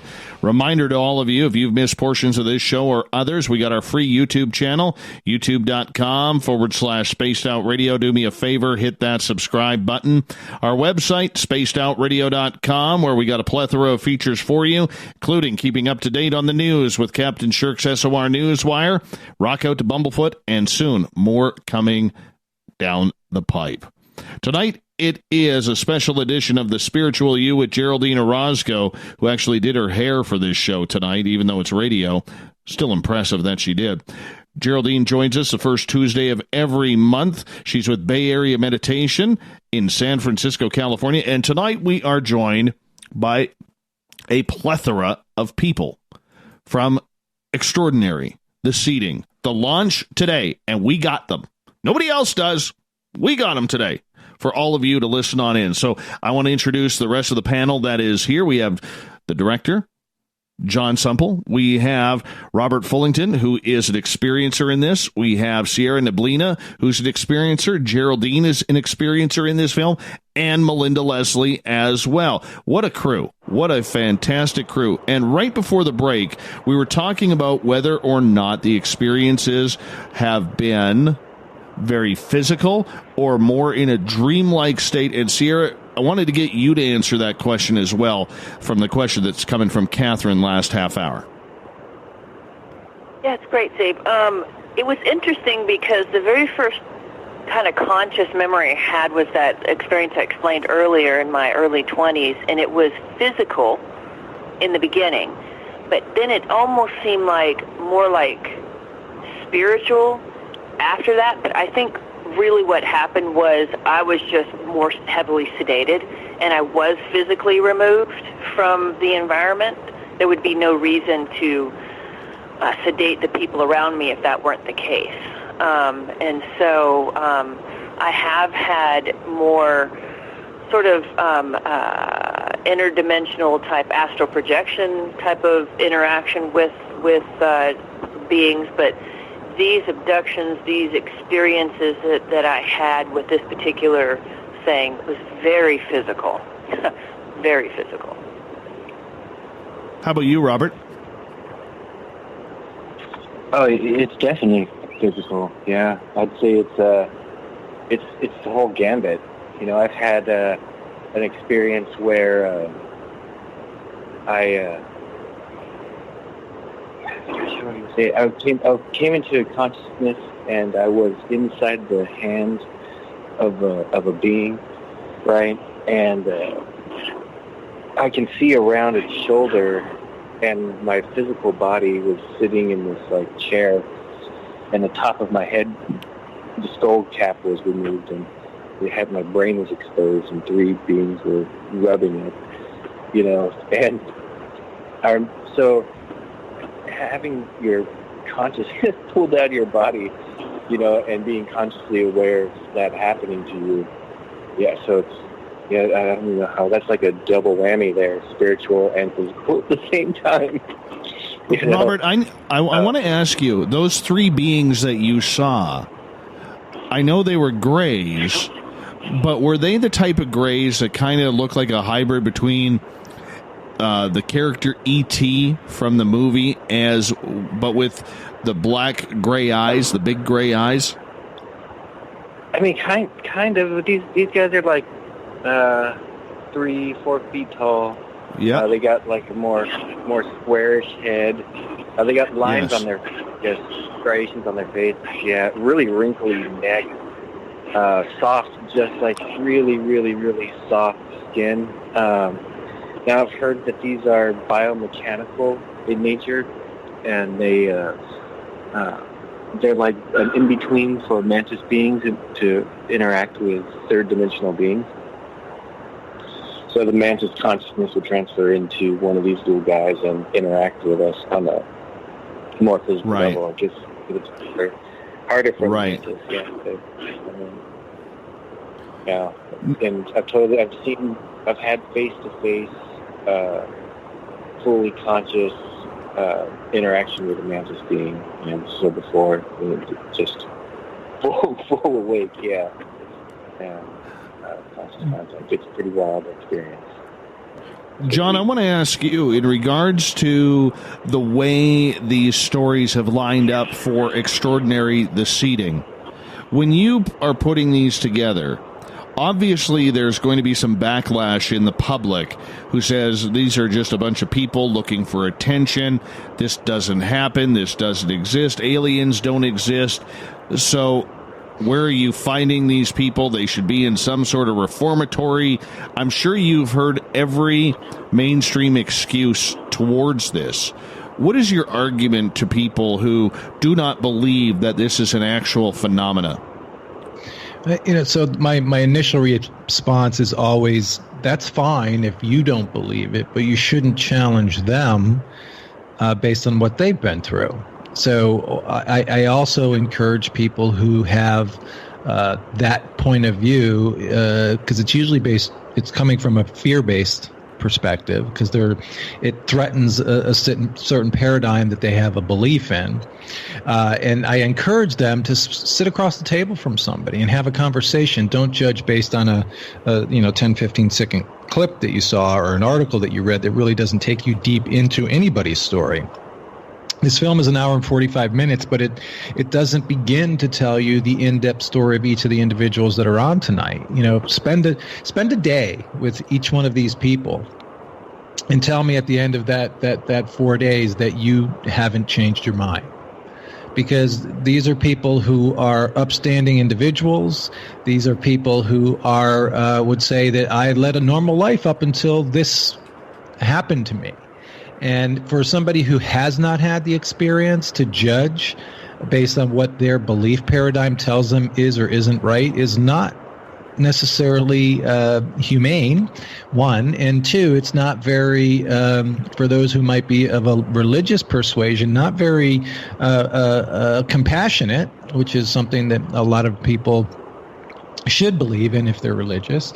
So I just would encourage people to spend time with these individuals, hear their stories, ask the questions that baffle you and challenge you and create fear in you, so that you have a better understanding that even if you don't walk away from it understanding 100% or believing 100%, I would hope that you would walk away saying, I have a better understanding now that just because I don't understand it doesn't mean it didn't happen. Geraldine, with your experiences that you have had and the criticisms that you have received where people have called you a fake, a phony, a liar, we've seen that. It may not be every day, but there's always the snide comment that every experiencer has to deal with. I've dealt with it on my own as well. How do you combat that, or what advice do you give to experiencers to help combat that type of negativity with this situation? Yes, and, to be honest, Dave, up until this point, I haven't directly received that kind of a resistance to this information. But again, I'm early in this journey. And I think that the message is that what we're doing, as I mentioned at the beginning of the show, is really asking people to question their entire belief system with something like this. So, from that perspective, as experiencers, of people that have gone through our own personal traumas and experiences, I mean, for me, it was 3 intense years of integration. And what helped me personally was a really strong foundation in my belief and my ethics, in my moral perspectives of reality. So one of the biggest things of advice that I can give to those of you that are experiencers that are just coming out with this information is to take the time to create really solid foundation of your belief system and understand who you are as an individual, to know your truth so that you can feel grounded in your own reality. You understand what your experience is real, to be able to honor that enough to be able to share it with certainty and with self-respect, because at the end of the day, in any field, in any topic, there's always going to be resistance, or there always can be counter, opinions about things. So we have to learn to navigate that counter opinion from a very grounded and balanced perspective. In any way that somebody resists it, we just observe that person from their place, putting ourselves in their shoes, and, understanding that if we are compassionate with the people that have not had these experiences, that have not been, privy to any of this information, we have to be able to be compassionate enough to hold space with our own truth, with our own grounding, knowing what's real for us, and having that inner strength to be able to counter that. That's really important, because otherwise we can be like candles in the wind, shifting and moving, and we can get really depressed and really feel shameful and go into a process of pain and suffering. And that is not good for us. That is going against why we are experiencing these things. I can talk about the whole contractual agreement of humans coming into this earth and experiencing the things that we have. Those of those experiencers that have memorable experiences, or that are going down the journey to discover these kinds of experiences, remember them for a reason, okay? We as experiencers are holding space with an opportunity to investigate, to educate not only ourselves but those around us of these experiences. And so we have to be able to have a really strong foundation in order to carry that out. So that's really one of the most important things that I would say when it comes to dealing with resistance and judgment. Melinda, you have been around the investigation of UFOs and everything surrounding it for a few decades now. And yeah, almost 30 years. That's a long time. It really is. And I have to ask you, in regards to this subject of hybridization, there is even a lot of arguments in your own UFO field regarding whether or not this is even plausible or possible with people who are making these very bold claims. How do you describe that to people who've never experienced it within the UFO community? Well, I'm almost hung up, if you will, to some degree about the need for evidence and the importance of evidence. Now, I think with this subject, there's so much evidence in support of these experiences. And, you have to just take the moment to examine the evidence that's been put out there and presented on it. They do get into that in the movie a little bit. Again, the movie is mostly, like John said, about the humanitarian, about what it is to go through this and to live with it, and the emotional quality. And, if anything, too, though, the emotional reaction is some of the evidence as well, because this is a very, anyone who's seen the movie will clearly understand that this is a very emotional experience. It's very personal, and very very difficult to go through. There's often, John remembers probably, and everyone else if they've seen the movie, there's an experience that I get into of myself being shown hybrid children, and then having that another time when I turned away from one of the children, a very profound experience for me, and I felt extreme guilt for 20 or 25 years until I had the remarkable experience of having another abduction and seeing that same hybrid child as an adult and realizing, and getting the chance to say, I'm sorry for having it turned away before. And it was huge for me. And in the regression over it, I was crying and crying. You experience a depth of emotion that, when you're the experiencer, you go, okay, I know this is real, because why else would I be having this depth of very real emotion and real, tears over it. And then as far as, the evidence for everyone else, there is physical evidence. One thing the movie gets into is, of course, the missing fetus syndrome. Many women were diagnosed as pregnant and clearly had signs of pregnancy. I know that this happened to both Geraldine and Sierra, and went through all the steps, for what would that mean, for any woman. And starting pregnancy and everything, and then all of a sudden had an abduction and had that baby removed, and unfortunately that is not a rare event. That happens to a lot of women who've had this being involved in the hybridization, story. I lucky and grateful that I myself did not have to go through that. I mean, obviously, I just shared a very emotional thing that I went through, but I feel for those that did, and I can't imagine what that would be to go through. But that's just it. See, I'm another experiencer, and I can't imagine. So I say to the people out there, they're skeptical. It's like John said, that the whole point of this movie is have some compassion for these people that have been through traumatic experiences and life-altering experiences.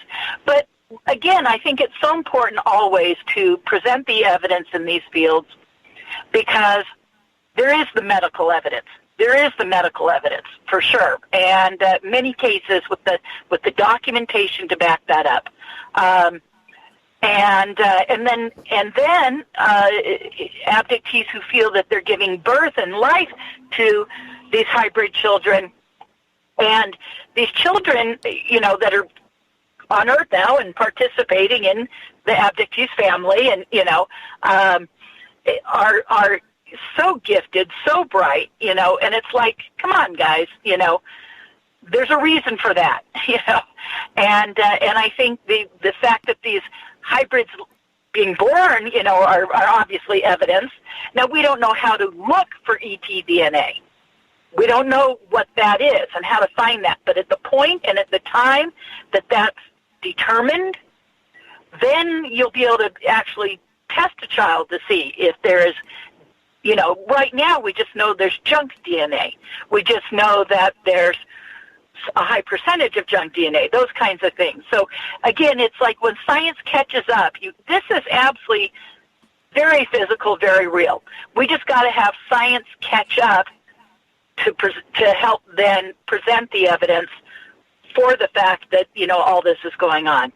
But, I'm a stickler for evidence in my research and talks. And,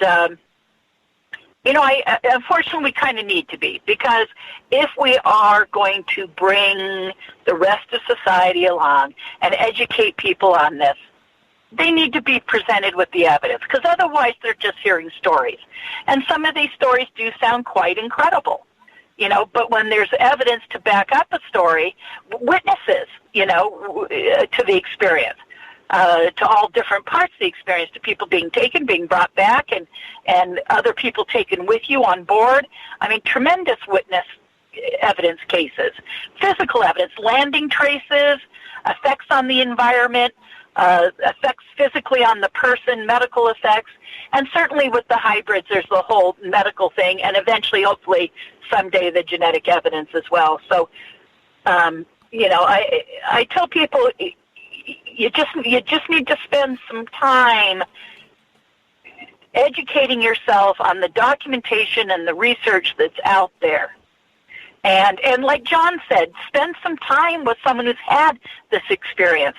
We're all working individuals. Some of us highly successful, had our own companies. We're highly functioning individuals in a lot of cases. Not all abductees, but a huge majority are highly functioning. And you go, well, wait a second. There's no evidence for this person having being crazy in any, even stretch that imagination.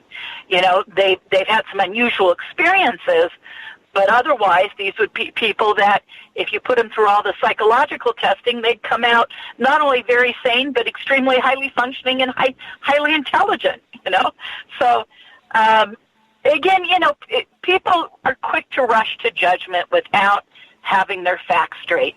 And I just ask that people, do some research, do some reading, get your facts straight.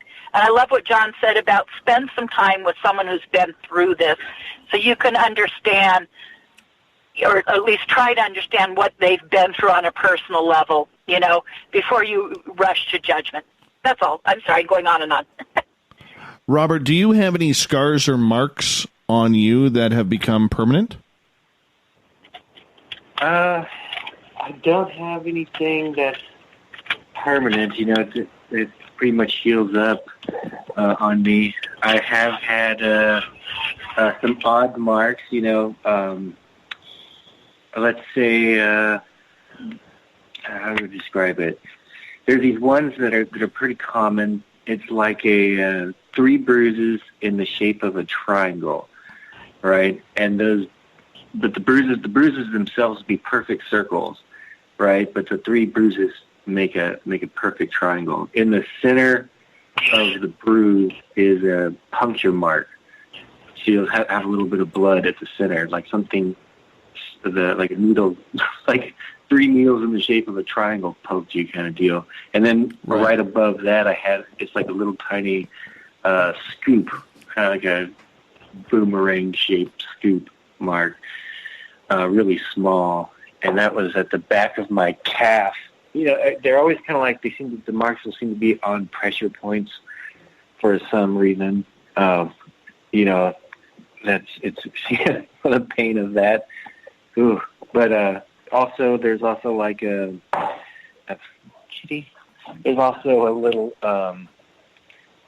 tiny bruise that looks like a ballpoint pen, and somebody just poked you with it enough to give you a real tiny bruise.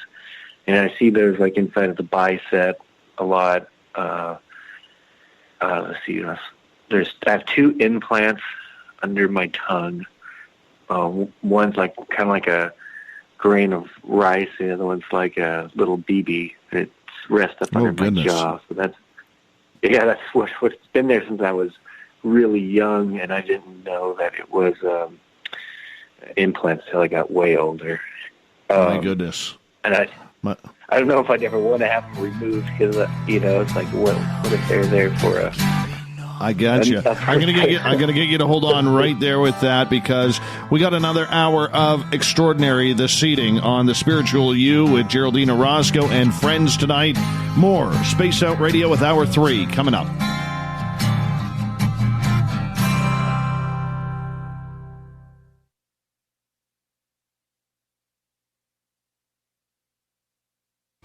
We're adding to the entertainment online for Spaced Out Radio. I'm Amber Beckrud, and I want to invite you to subscribe to our YouTube channel and check out Cryptid Tales, where I will take you on a journey into some of the strangest legends and lore from around the world, relaying the stories to you of the strange creatures and experiences that people have had throughout time. You can find Cryptid Tales at youtube.com/Spaced Out Radio. And while you're there, don't forget to check out our free archives and leave a comment. See you there. Heading to Vancouver and looking for a night on the town? The Moose Vancouver is the bar that never stops rocking until 2 a.m. every night. The Moose has great food with everything on the menu from $6.95 to $8.95. Fantastic, vibrant staff and rock and roll that will bring you back to when the music was real, the hair was long, and the guitars were rocking. Get your party on at the Moose Vancouver, the official party bar of Spaced Out Radio. Looking for something new to push your limits? Look Beyond the Spectrum, a new docuseries featuring some of the best researchers in the world when it comes to everything from UFOs, government cover-ups, and Bigfoot in the forest. Truth seekers like Steve Bassett, Dr. Jeff Meldrum, Richard Dolan, as well as others all chip in to bring their knowledge to you. Beyond the Spectrum can be found on Amazon as well as Tubi TV. Tell us what you think on our Amazon page. Hello, this is your guitar man, Ron Bumblefoot Thal, and I have to tell you, I love the response I get for Little Brother is Watching from Spaced Out Radio fans. It's amazing how music can inspire and make people think deeper about what's going on in the supernatural world. You can head over to my website, bumblefoot.com, to check out my music, my guitar workshops, my touring, even check out some of the hot sauces that I'm working on. And make sure you keep on listening, because with Spaced Out Radio, you know Little Brother is watching. Coming soon to our website, spacedoutradio.com, is the SOR Space Travelers Club. For just $5 a month, you can get into a private area on our site where you can hang with other listeners in our chat room, post in our forum, and check out a bunch of exclusive content and store that won't be found anywhere else, including a nightly after-show party with Dave. It's going to be the best $5 a month you're going to spend. The SOR Space Travelers, only at spacedoutradio.com. A timepiece is a reflection of who you are, and what better way to show off the real you than with an Escape watch? Escape is a lifestyle brand accessorizing your days and nights. Choose to escape and create the life of discovery that you deserve. Dream, play, unite with your own personalized Escape watch. Head to escapewatches.com. There is no time like the present to enjoy your escape. Use promo code SMF2017 for your 20% discount today. We all know on Spaced Out Radio we love a good beard and mustache, so why not take care of your facial hair with Mighty Moose Beard Oil? Made in Canada, we're taking care of beards and stashes around the world. We use 100% natural ingredients with our oils and balms to make your whiskers feel silky smooth. Use promo code SOR2019 at mightymoosebeard.com today.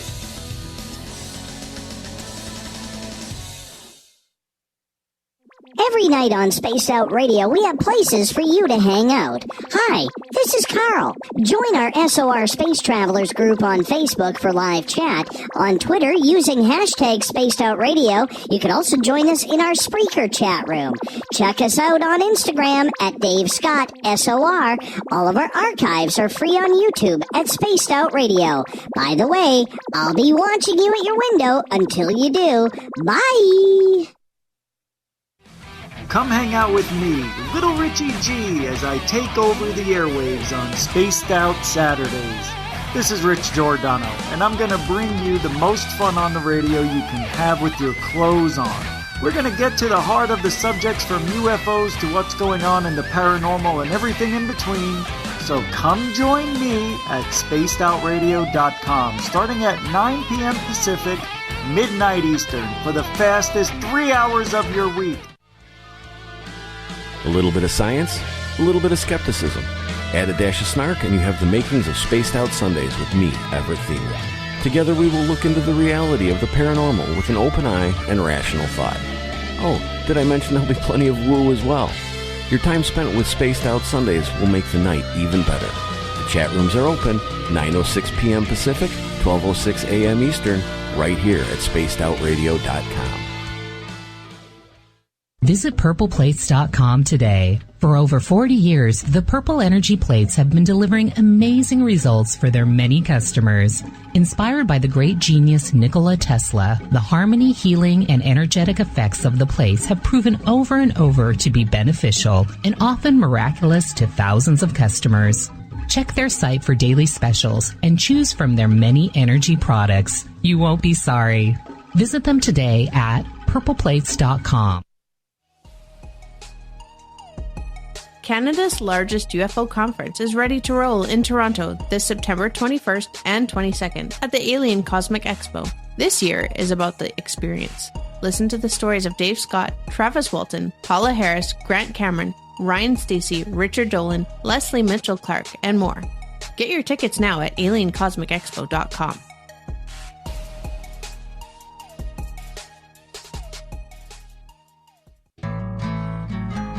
Looking for a place to advertise at a very reasonable cost?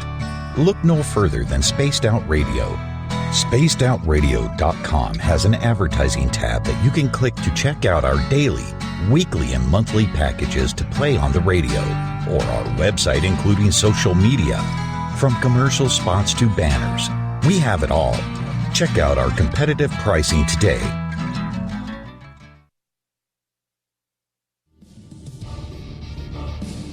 Come get spooked at the 4th Annual Forest Moon Paracon in Cedar-Woolley, Washington, Saturday, September 28th. UFOs, ghosts, aliens, Bigfoot. Speakers include Mike Morin and Jason Jordan, R. Keith Andrews, and Dave Scott from Spaced Out Radio, and so much more. There will be workshops and a VIP roundtable. Get early bird tickets now at fmparacon.com. At spacedoutradio.com, we have a little bit of everything for you to stay up late.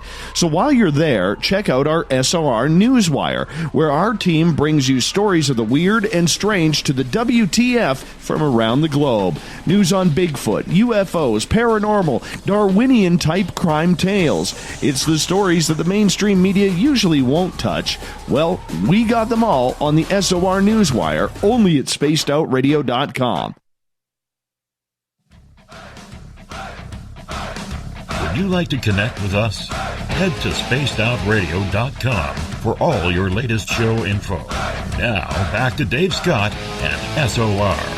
Third and final hour of Spaced Out Radio is underway tonight. I am your host, Dave Scott. Always a pleasure to have each and every one of you with us, especially if you're listening in on WQEE 99.1 FM in Noonan, Georgia, UPRN 107.7 FM in New Orleans, KDNF AM 1560 in Dangerfield, Texas, KDUN AM 1030 in Reedsport, Oregon, and in Ridgecrest, California, KZFX 93.7 FM. On the digital side, hi to everyone listening in on Revolution Radio and Deep Talk. Make that Kingdom of Nye Radio. Thank you so much for joining with us. Don't forget, you can check out all of our archives for free at youtube.com/Spaced Out Radio. Just do me the favor, hit that subscribe button. The Desert Clam has set the password for tonight in the SOR Space Travelers Club. Logarithmotechny. Logarithmotechny is your password. Use it wisely, Space Travelers, as the Clam sets the password each and every night right here on Spaced Out Radio. Our website is spacedoutradio.com, where we have a plethora of features for you, including reading up on Captain Shirk's SOR Newswire, which is updated daily, and rocking out to Bumblefoot. The first Tuesday of every month, Geraldine Orozco from Bay Area Meditation joins us for the Spiritual You. However, tonight is a special edition of this show because tonight is the launch of Extraordinary, The Seeding. You can find it everywhere. You could go on YouTube, check out the trailers, Netflix, you name it. It is all around, and this is a great, great show that I highly suggest if you have any interest in the topic of aliens, hybridization, see what's going on. This is the one for you. Everybody, welcome back to the show. Good to have you here. Very good to have you here. Hello. So happy to be back. Absolutely. Hey Dave, do you mind if I clarify one thing? It is not on Netflix. Oh, it's not on Netflix the moment. This time. Not on Netflix. It's on pay-per-view digital platforms right now. The goal will be eventually to have a content provider license it, but that is not I apologize. No. I just don't, because a lot of people are under the impression that it means that it's going to be on Netflix and Amazon Prime, and that's a hopeful. We're hopeful that it will get there, but that's not up to us. It's up to our distributor to have those discussions to negotiate a licensing agreement for their usage. So those are things that will come, hopefully, be in the works down the road. But there's nothing to report on that as of now. Well, I hope that it actually happens, because when that's how I saw Extraordinary with Stan Romanek there, and made life a heck of a lot easier for me, especially up here in Canada. Let's push for it. Get all our listeners to hound them to get it on Netflix. That always seems to work. But, John, I want to start with you on this one, because this is such an abnormal, if I can use that word politely, topic in regards to UFOs, ETs, abductions. It takes everything to a high new level. As somebody who is directed and produced this documentary film with these incredible people, what did you learn yourself, being the director and the producer of this movie, regarding this entire subject? Were you a believer beforehand, or did you have to be convinced, and these are the people who convinced you? No, I definitely was a believer. I was fortunate enough to grow up in Fairfield County, Connecticut, which the town that I grew up in, there was a lot of haunted homes, so there was an openness to that. I was also lucky enough to have 3 sightings when I was young, so there was exposure to, the lights in the sky and the unusual movement, and numerous reportings of those sightings by hundreds, if not thousands, of people in one case. So there was this openness. My dad was involved in developing the touchdown light for the lunar module that landed on the moon. And so there was this whole astronomy, space vibe in my house when I was a kid growing up. So I definitely had that the exposure to the vastness of the universe, and I never questioned whether or not there was life out there. It just seemed ridiculous to think that we were alone, even at a young age. So there was this mindset for me that I was open to it. And then Jack Roth and I started working on a project. Jack's one of the J3 Films founders and co-producer of the film. And he and I worked on a project back in the 90s on the paranormal side, and then we started the whole thing with J3 Films when we started developing the Stan Romanek story. But I have to say, it wasn't something that it has been something that I would say was a passion, a hobby. It was just a belief that that it's crazy to think that we're not alone.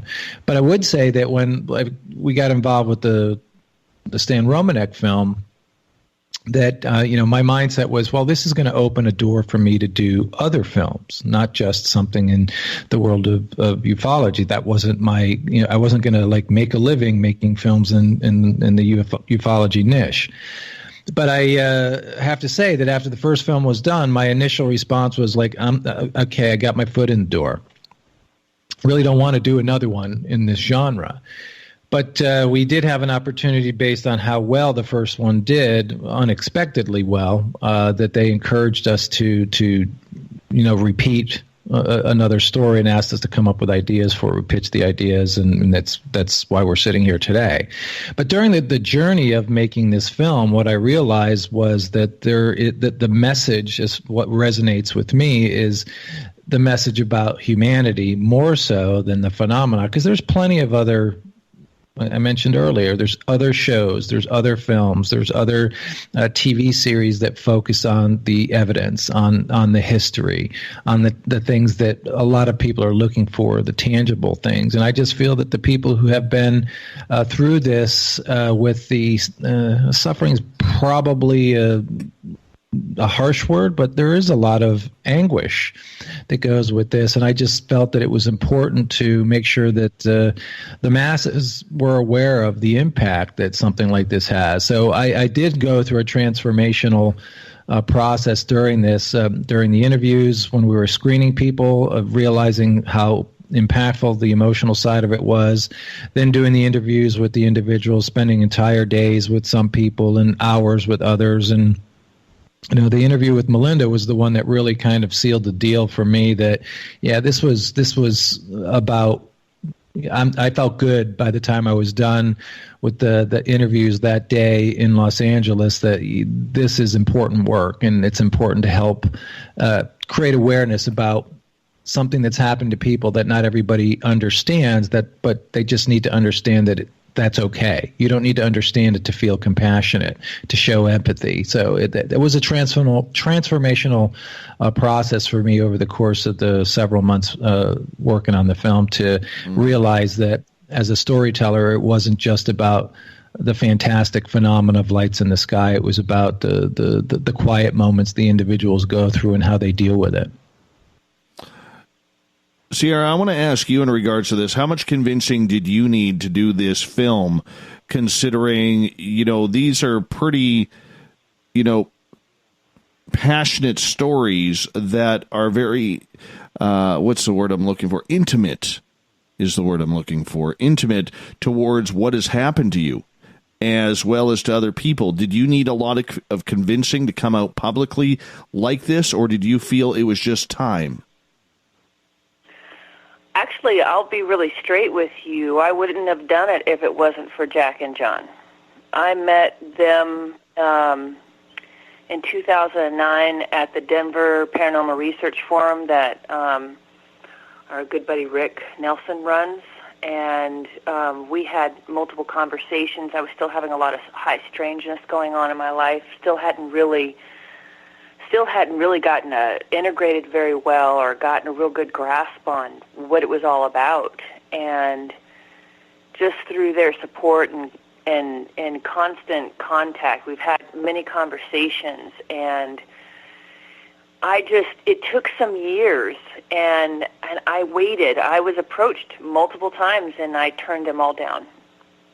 And it was the integrity in which John specifically approached the way that he put the film together, the way he told me he was going to put the film together, and in how I watched him navigate the Stan Romanek story, that gave me the confidence that, because my issue has been, and my concern has been, when is somebody going to tell our story? When are the experiencers going to be able to come forward and say what it's been like for us? I understand that we've had to get to where we are, and I thank the researchers, and I thank all of those out there and the people working on different projects that have been opening people's minds and so on. But there had been a real serious lack and absence in my mind of experiencers speaking for themselves with integrity. I've seen some kind of failed attempts before of people doing interviews and then end up taking pieces and bits of the interviews and it being twisted around not the way that they wanted it to be. And it took developing a friendship with these gentlemen over these years, since 2009, 10 years. And when John called me at the beginning of 2018, he said, "I think it's time. This is what's happening. Will you do it?" And I said, "Yeah, I'll do it with you." Mm-hmm. Well, that's quite the compliment there, John.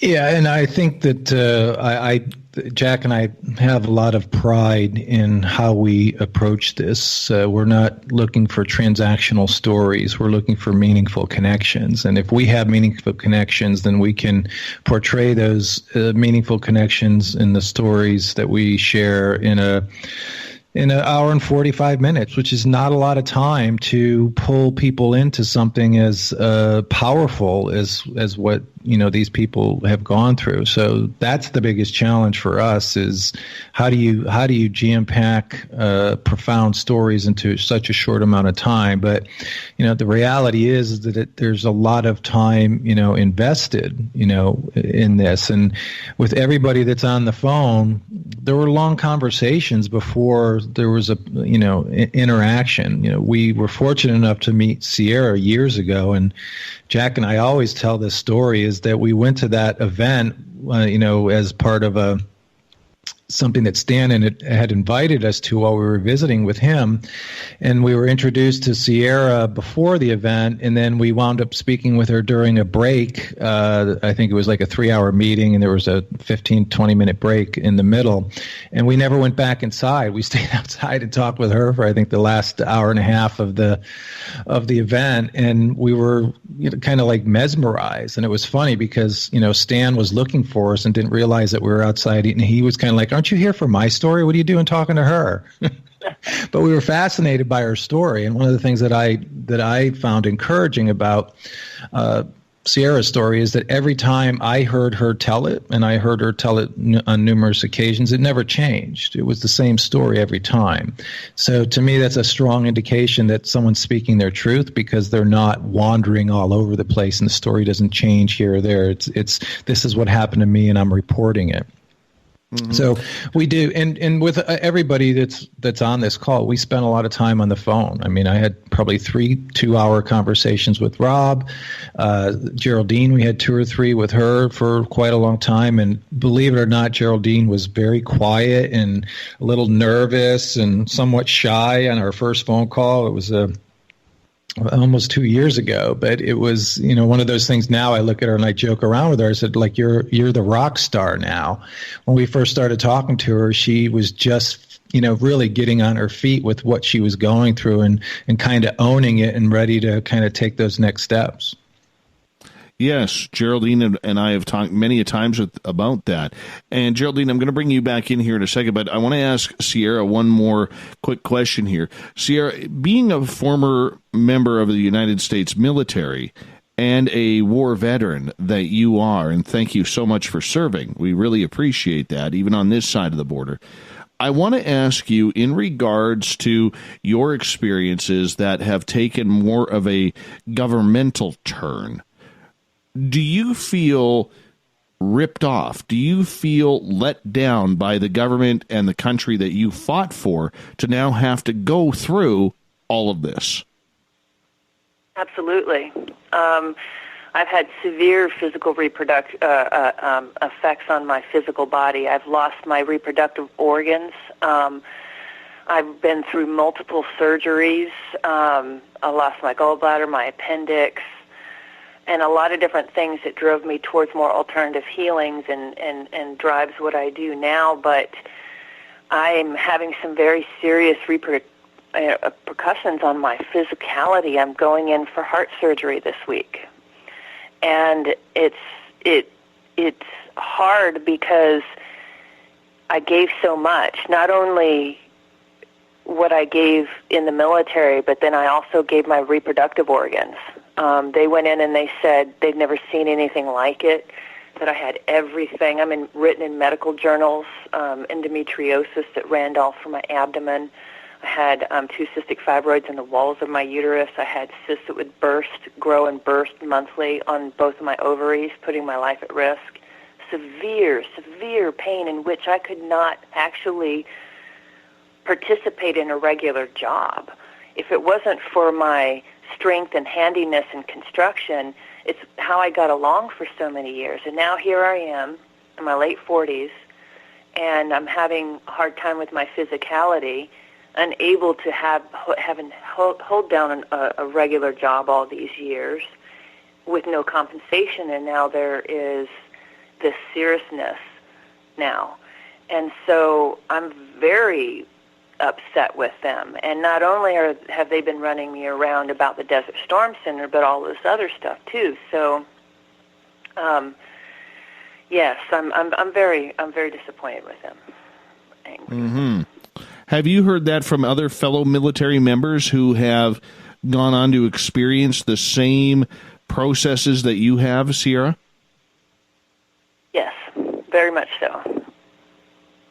Yeah. Is that because you're already? But is that happening because you're already in the system, so to speak? Maybe, possibly. What do you mean with it? How? Well, the military would have all of your stats. They would have their knowledge of you, your blood type, absolutely everything, would they not? Oh, absolutely. Oh, yeah. something that they don't tell people. When you raise your hand and you swear yourself in, you give your physical body to the United States government, and you have no say over it after that. I had a friend that lost her temper in boot camp, punched a locker and broke her hand, and they brought her up on charges for damaging government property. Wow. That's intense. And now there's the struggle that I'm having with them now that, listen, I gave you all of this. Now, how about some support? I personally have been homeless for the last 3 years. And I may have found a home here in Oregon, and I hope that I can make a home for a while. But I feel severely let down by my government and by the systems that were supposed to be in place to help me. And I'm still suffering it, and I continue to suffer physical repercussions from it. Geraldine, when you hear stories like Sierra's, they're becoming all too familiar in regards to this hybridization program. Do we see more people coming out of the woodworks because of documentaries like this? I know it's just released today, Extraordinary, The Seeding, but in regards to the amount of people who are talking about it, led by people like you and Melinda, and taking the strength of people like Robert and Sierra, is this becoming a topic of discussion now? I certainly hope so. And as I was talking about in the beginning of this conversation, we talked about looking at the historical timeline of hybridization and when it surfaces into the mainstream media. It feels almost as if it comes up, it's up for a little while, and then it goes back down. But never before has there been a documentary done like this with the amount of respect, time, and attention to so many different aspects of the hybridization program, the procedural aspect, the emotional aspect, the after effect, and the impact that it has not only on ourselves but on our units, so our families, our community. So this, and it's important that all of that is in one place, which is in this documentary, and I think that's what makes this documentary valuable, as a document to look at and review all possibilities within that range. Now, other researchers, other people that have been looking at this also share their experiences, but again, maybe we're not giving it the time of day because we're not really understanding the severity of this program, these programs, many programs, and how they are affecting our reality, our humankind. So, I mean, from that perspective, then it takes you back to the question of human evolution. And what will happen, I think, eventually as people start to look at these, looking at the government aspect is very important because it brings it close to home, right? This is here happening in the vicinities of our neighborhoods, here in our own homes, with our neighbors, and it's something that is very real. Look at Sierra's story, look at, Robert's experience, Melinda's as well. So it gives it a different take on this, and then it opens the door to the next level, to the ET aspect, the multidimensional aspect, all of these interdimensional beings that are coming in and connecting and carrying out these procedures. But the end goal is the same. It's the reproductive. Something is occurring where they're using genetic material for reproductive systems, for reproducing, cloning. So right. that is where we need to start to question why that is happening as a human race, as an entire race of humans that are consciously experiencing things here. We are questioning why that is happening and how long has it been happening, because then it'll open the doors to the historical timeline of evolution. Maybe this isn't just happening right now. This has been happening for a very long time. Maybe our entire civilization was created this way. So it would change tremendously, many different ways. And so this is an opening to begin to question those things from a place that's more close to home. Our experiences are one example of those. There are thousands and thousands of experiencers around the world, if not millions, that are experiencing this consciously and unconsciously. So it's an opportunity to dive into this topic. All right, and in that note, I'm going to get you guys to hold on here because you're going to go the distance with me. We got about 30 minutes left in Spaced Out Radio tonight. We're going to continue on with Extraordinary, The Seeding, Geraldine Orozco, Melinda Leslie, John Sumple, Robert Fullington, Sierra Neblina. We're going to continue this to the top of the hour on Spaced Out Radio. Geraldine Orozco's The Spiritual You continues right after this.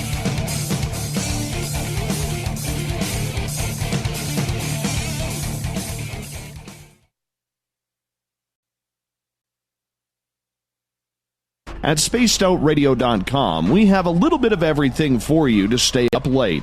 So while you're there, check out our SOR Newswire, where our team brings you stories of the weird and strange to the WTF from around the globe. News on Bigfoot, UFOs, paranormal, Darwinian-type crime tales. It's the stories that the mainstream media usually won't touch. Well, we got them all on the SOR Newswire, only at spacedoutradio.com.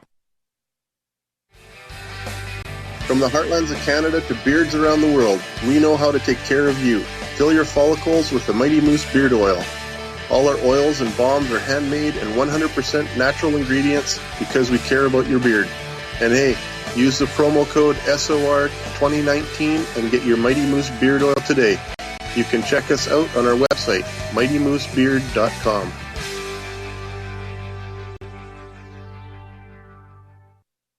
Visit purpleplates.com today. For over 40 years, the Purple Energy Plates have been delivering amazing results for their many customers. Inspired by the great genius Nikola Tesla, the harmony, healing, and energetic effects of the plates have proven over and over to be beneficial and often miraculous to thousands of customers.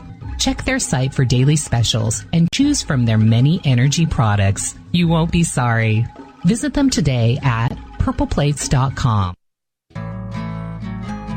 Looking for a place to advertise at a very reasonable cost? Look no further than Spaced Out Radio. SpacedOutRadio.com has an advertising tab that you can click to check out our daily, weekly, and monthly packages to play on the radio, or our website including social media. From commercial spots to banners, we have it all. Check out our competitive pricing today.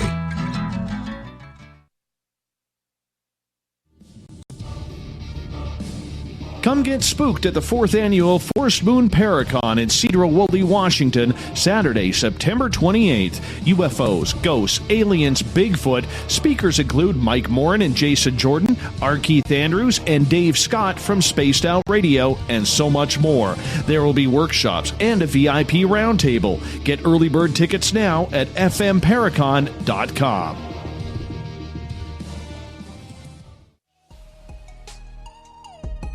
Canada's largest UFO conference is ready to roll in Toronto this September 21st and 22nd at the Alien Cosmic Expo. This year is about the experience. Listen to the stories of Dave Scott, Travis Walton, Paula Harris, Grant Cameron, Ryan Stacey, Richard Dolan, Leslie Mitchell-Clark, and more. Get your tickets now at aliencosmicexpo.com.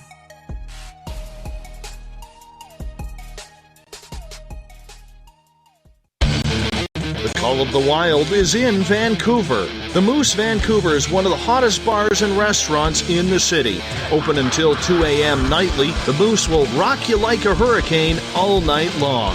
Great food with everything on the menu at $6.95 near the corner of Nelson and Granville. Get your horns up and come rock with us. The Moose Vancouver, the official rocking bar of Spaced Out Radio. We're adding to the entertainment online for Spaced Out Radio. I'm Amber Beckrud, and I want to invite you to subscribe to our YouTube channel and check out Cryptid Tales, where I will take you on a journey into some of the strangest legends and lore from around the world, relaying the stories to you of the strange creatures and experiences that people have had throughout time. You can find Cryptid Tales at youtube.com/Spaced Out Radio. And while you're there, don't forget to check out our free archives and leave a comment. See you there. Get your horns up with me on Spaced Out Radio. This is Ron Bumblefoot Thal. all. Come tune in to SOR, where you can hear me rock out with Little Brother Is Watching, the official theme song of Spaced Out Radio. And then come on over to bumblefoot.com, where you can find out about my tour schedule, my music, and everything else. Bumblefoot.com keeps you up to date on what I'm doing and the best way to stay in touch with my music and music camps. Sign up for my newsletter at bumblefoot.com, and remember, Little Brother is watching. We are getting ready to relaunch the SOR Space Travelers Club at spacedoutradio.com. For $5 a month, you can join us for a plethora of features found nowhere else. Hang out in a private chat room during the show and after party. You can check out some exclusive content and a store specifically for you, as well as a private listener forum where you can post your thoughts, stories, and pictures. The SOR Space Travelers Club, coming soon to spacedoutradio.com. Finish off your weekend and kick off your new week with me, Everett Thiemer, right here on Spaced Out Sundays. I'm going to bring you great guests, a little bit of snark, and plenty of information to think about. But don't worry, there's going to be plenty of woo as well. We are going to hit everything in the paranormal and supernatural, including the odd psychic Sundays. So tune us in on Sunday, 9:06 p.m. Pacific, 12:06 a.m. Eastern, right here at spacedoutradio.com. Every night on Spaced Out Radio, we have places for you to hang out. Hi, this is Carl. Join our SOR Space Travelers group on Facebook for live chat. On Twitter, using hashtag Spaced Out Radio. You can also join us in our Spreaker chat room. Check us out on Instagram at Dave Scott SOR. All of our archives are free on YouTube at Spaced Out Radio. By the way, I'll be watching you at your window until you do. Bye! Move over, brother, and let me own Saturday night. This is Rich Giordano, and I'm inviting you to tune on in to Spaced Out Saturdays starting at 9 p.m. Pacific, 12 a.m. Eastern, where I'm going to bust open the lids on everything paranormal. Why?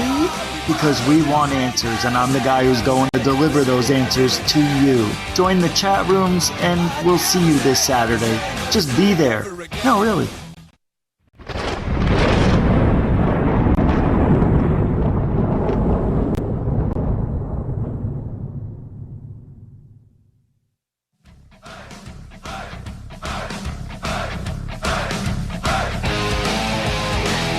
We've rounded third. We're heading for home tonight on Spaced Out Radio. I am your host, Dave Scott, hanging out with all of you.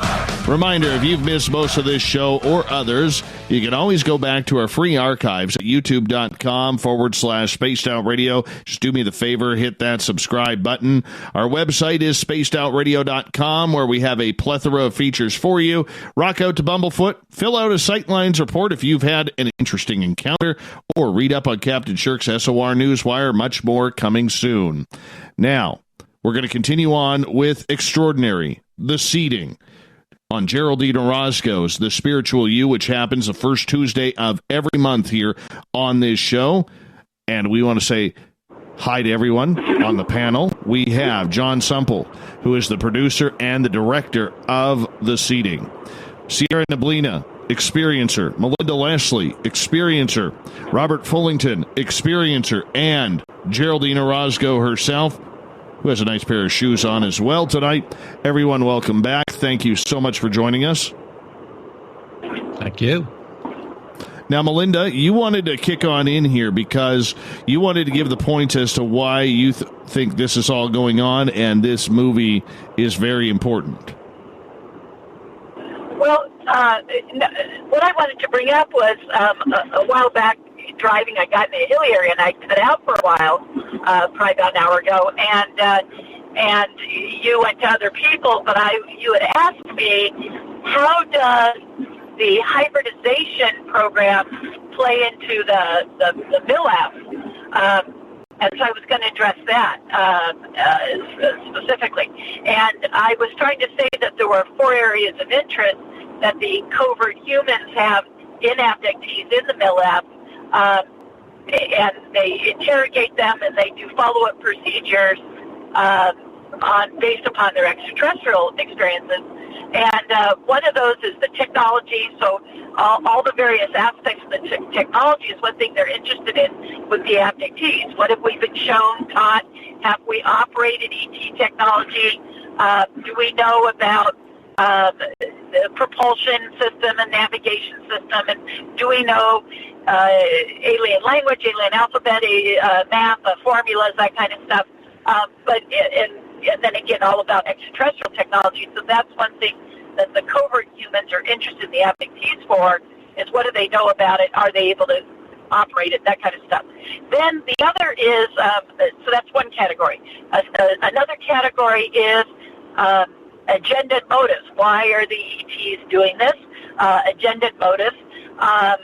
What is their agenda? What are they doing abductions for? Why this particular abductee versus another, this kind of thing. And then the development and practice of mind control techniques, that's like a third category. And a fourth category, so it's actually 5 categories. A fourth category is psi functioning, their paranormal functioning. Are they able to do psychokinesis and telekinesis and telepathy and remote viewing? And are they able to, has this been enhanced by the ETs? Have they been trained? Have they been trained by the ETs to do this, and has it been enhanced? And can they duplicate those, abilities, that kind of thing?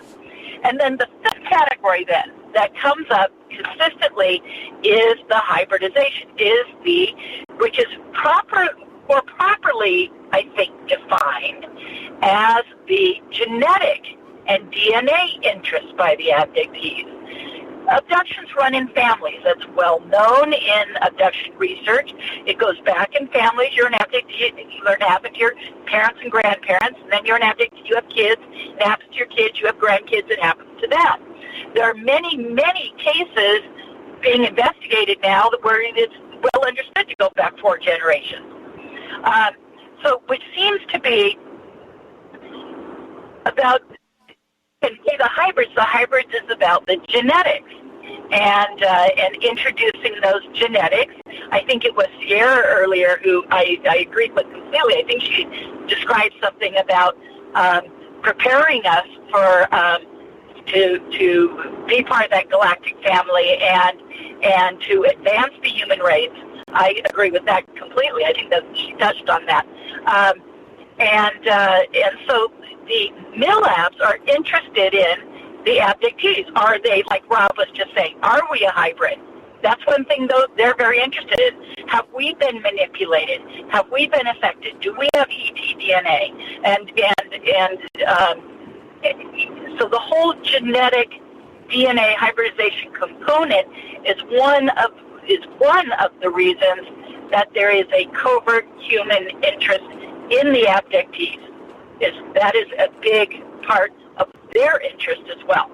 There you go, I answered it. PBR in my chat room, Melinda, is shaking his head saying, how do we prove any of this? How is this provable? Where are we getting the sources outside of the experiencers' recollections? Well, okay, first off, dude, excuse me, but how would you prove to me what all you did today? How would you prove to me what you had for lunch yesterday? Unless you maybe got a receipt. There's evidence. Forget the word proof. It's about an accumulation of evidence. How do you win a court case? On the preponderance of evidence. If you've ever served on a jury, it's on the preponderance of evidence. So the preponderance of evidence here is what we're talking about, and there is tremendous amount of evidence. Witness cases, physical evidence case, trace evidence case, documentation, government knowledge, Freedom of Information Act, FOIA request documents. There's so much evidence. So forget proof. Proof is subjective. What is proof to you is not proof to somebody else. Talk about this like it's a legal case, a legal investigation, the preponderance of the evidence. And there is a huge preponderance of evidence. But to and you get need to the do the research. I can't tell you in one radio interview what all that evidence is. You need to do the homework, do the reading, learn about the research to learn about the evidence that's out there. And Dave, can I interject something in here too? Yeah, we interviewed please do, John.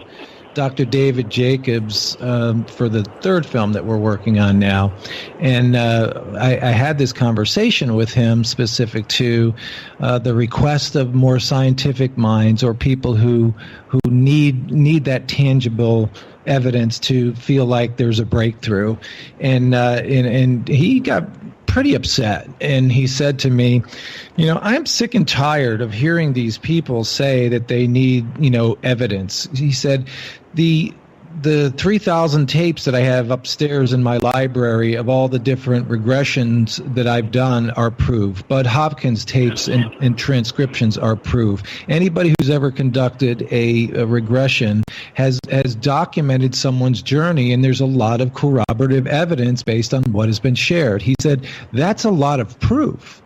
He said, we don't need to have something that's a gold bullet, the brass ring, the silver bullet. We need something that is we're hearing it over and over again. There's too much in society today where people take it on word that something is supposed to be what is the truth or what is perceived to be the truth, and they'll accept it. But yet in something like this, we need to be beaten over the head several times before somebody is willing to take the evidence as proof.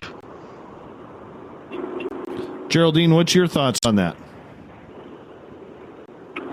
I agree. I mean, I don't know why people question so deeply these things before they've taken the time to kind of do your own research, like Melinda says. That's really important. I mean, as an experiencer and as an outsider to anything, I would want to educate myself and at least, before, asking for things like that, educating myself on where I can understand where I am merging the gaps between my reality and the reality of others, trying to find a deeper understanding of what's occurring. So I think that, and that's what this is about. I mean, the fact that this documentary is being put out, it's there to, it's an inquiry. It's an inquiry into something that is occurring in our reality. And so the invitation, like any documentary, is an inquiry and an invitation for you to go into that inquiry and do your research, see what is real for you.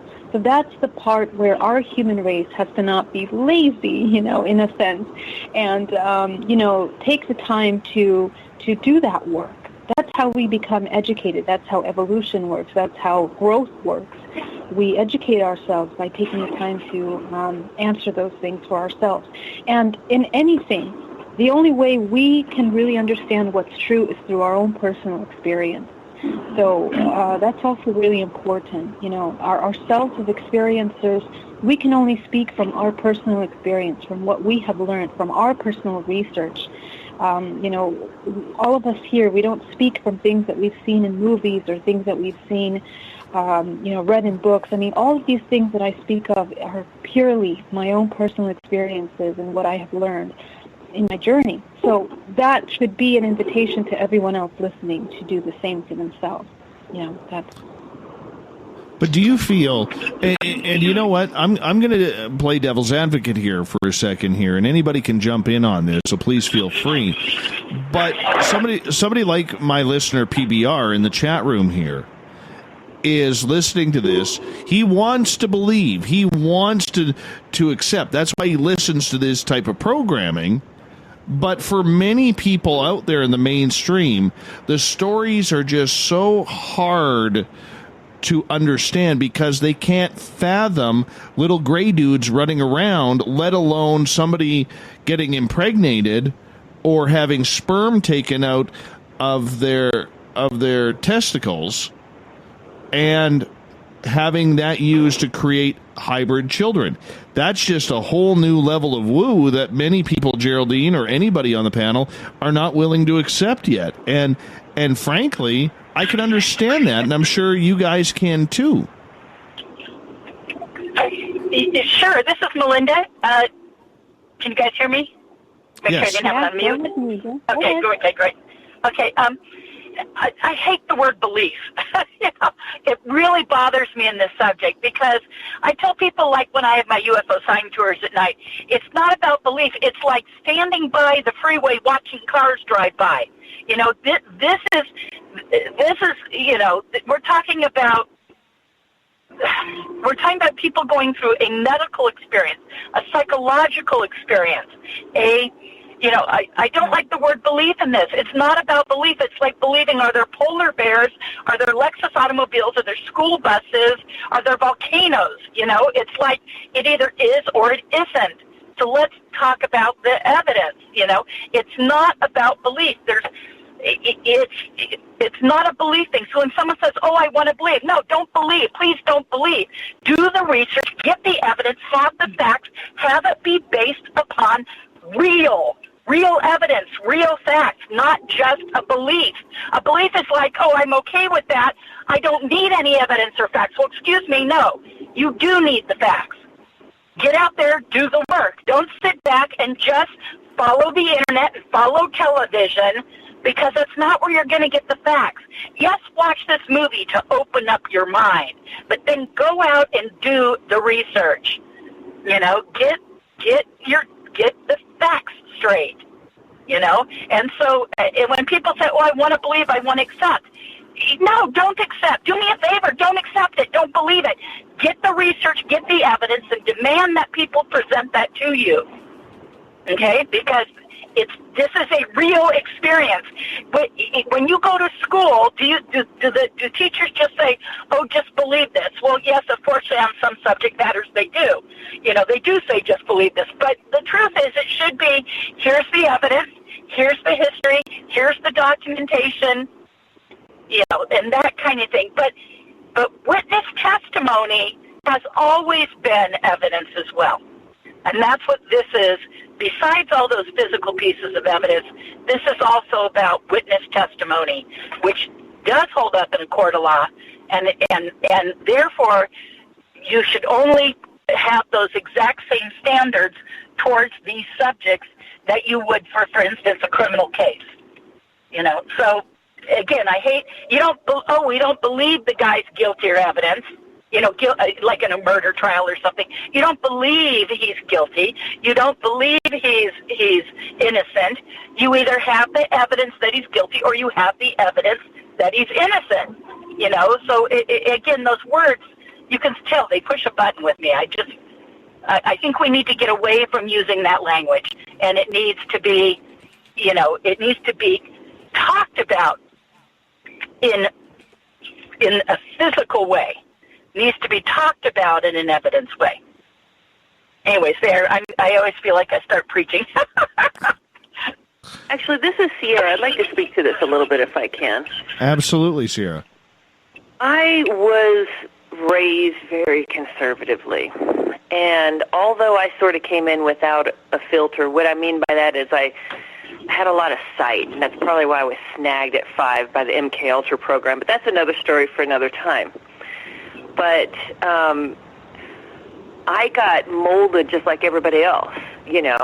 It's everything is based in evidence and based on belief and so on. But in my world, it was like physicality.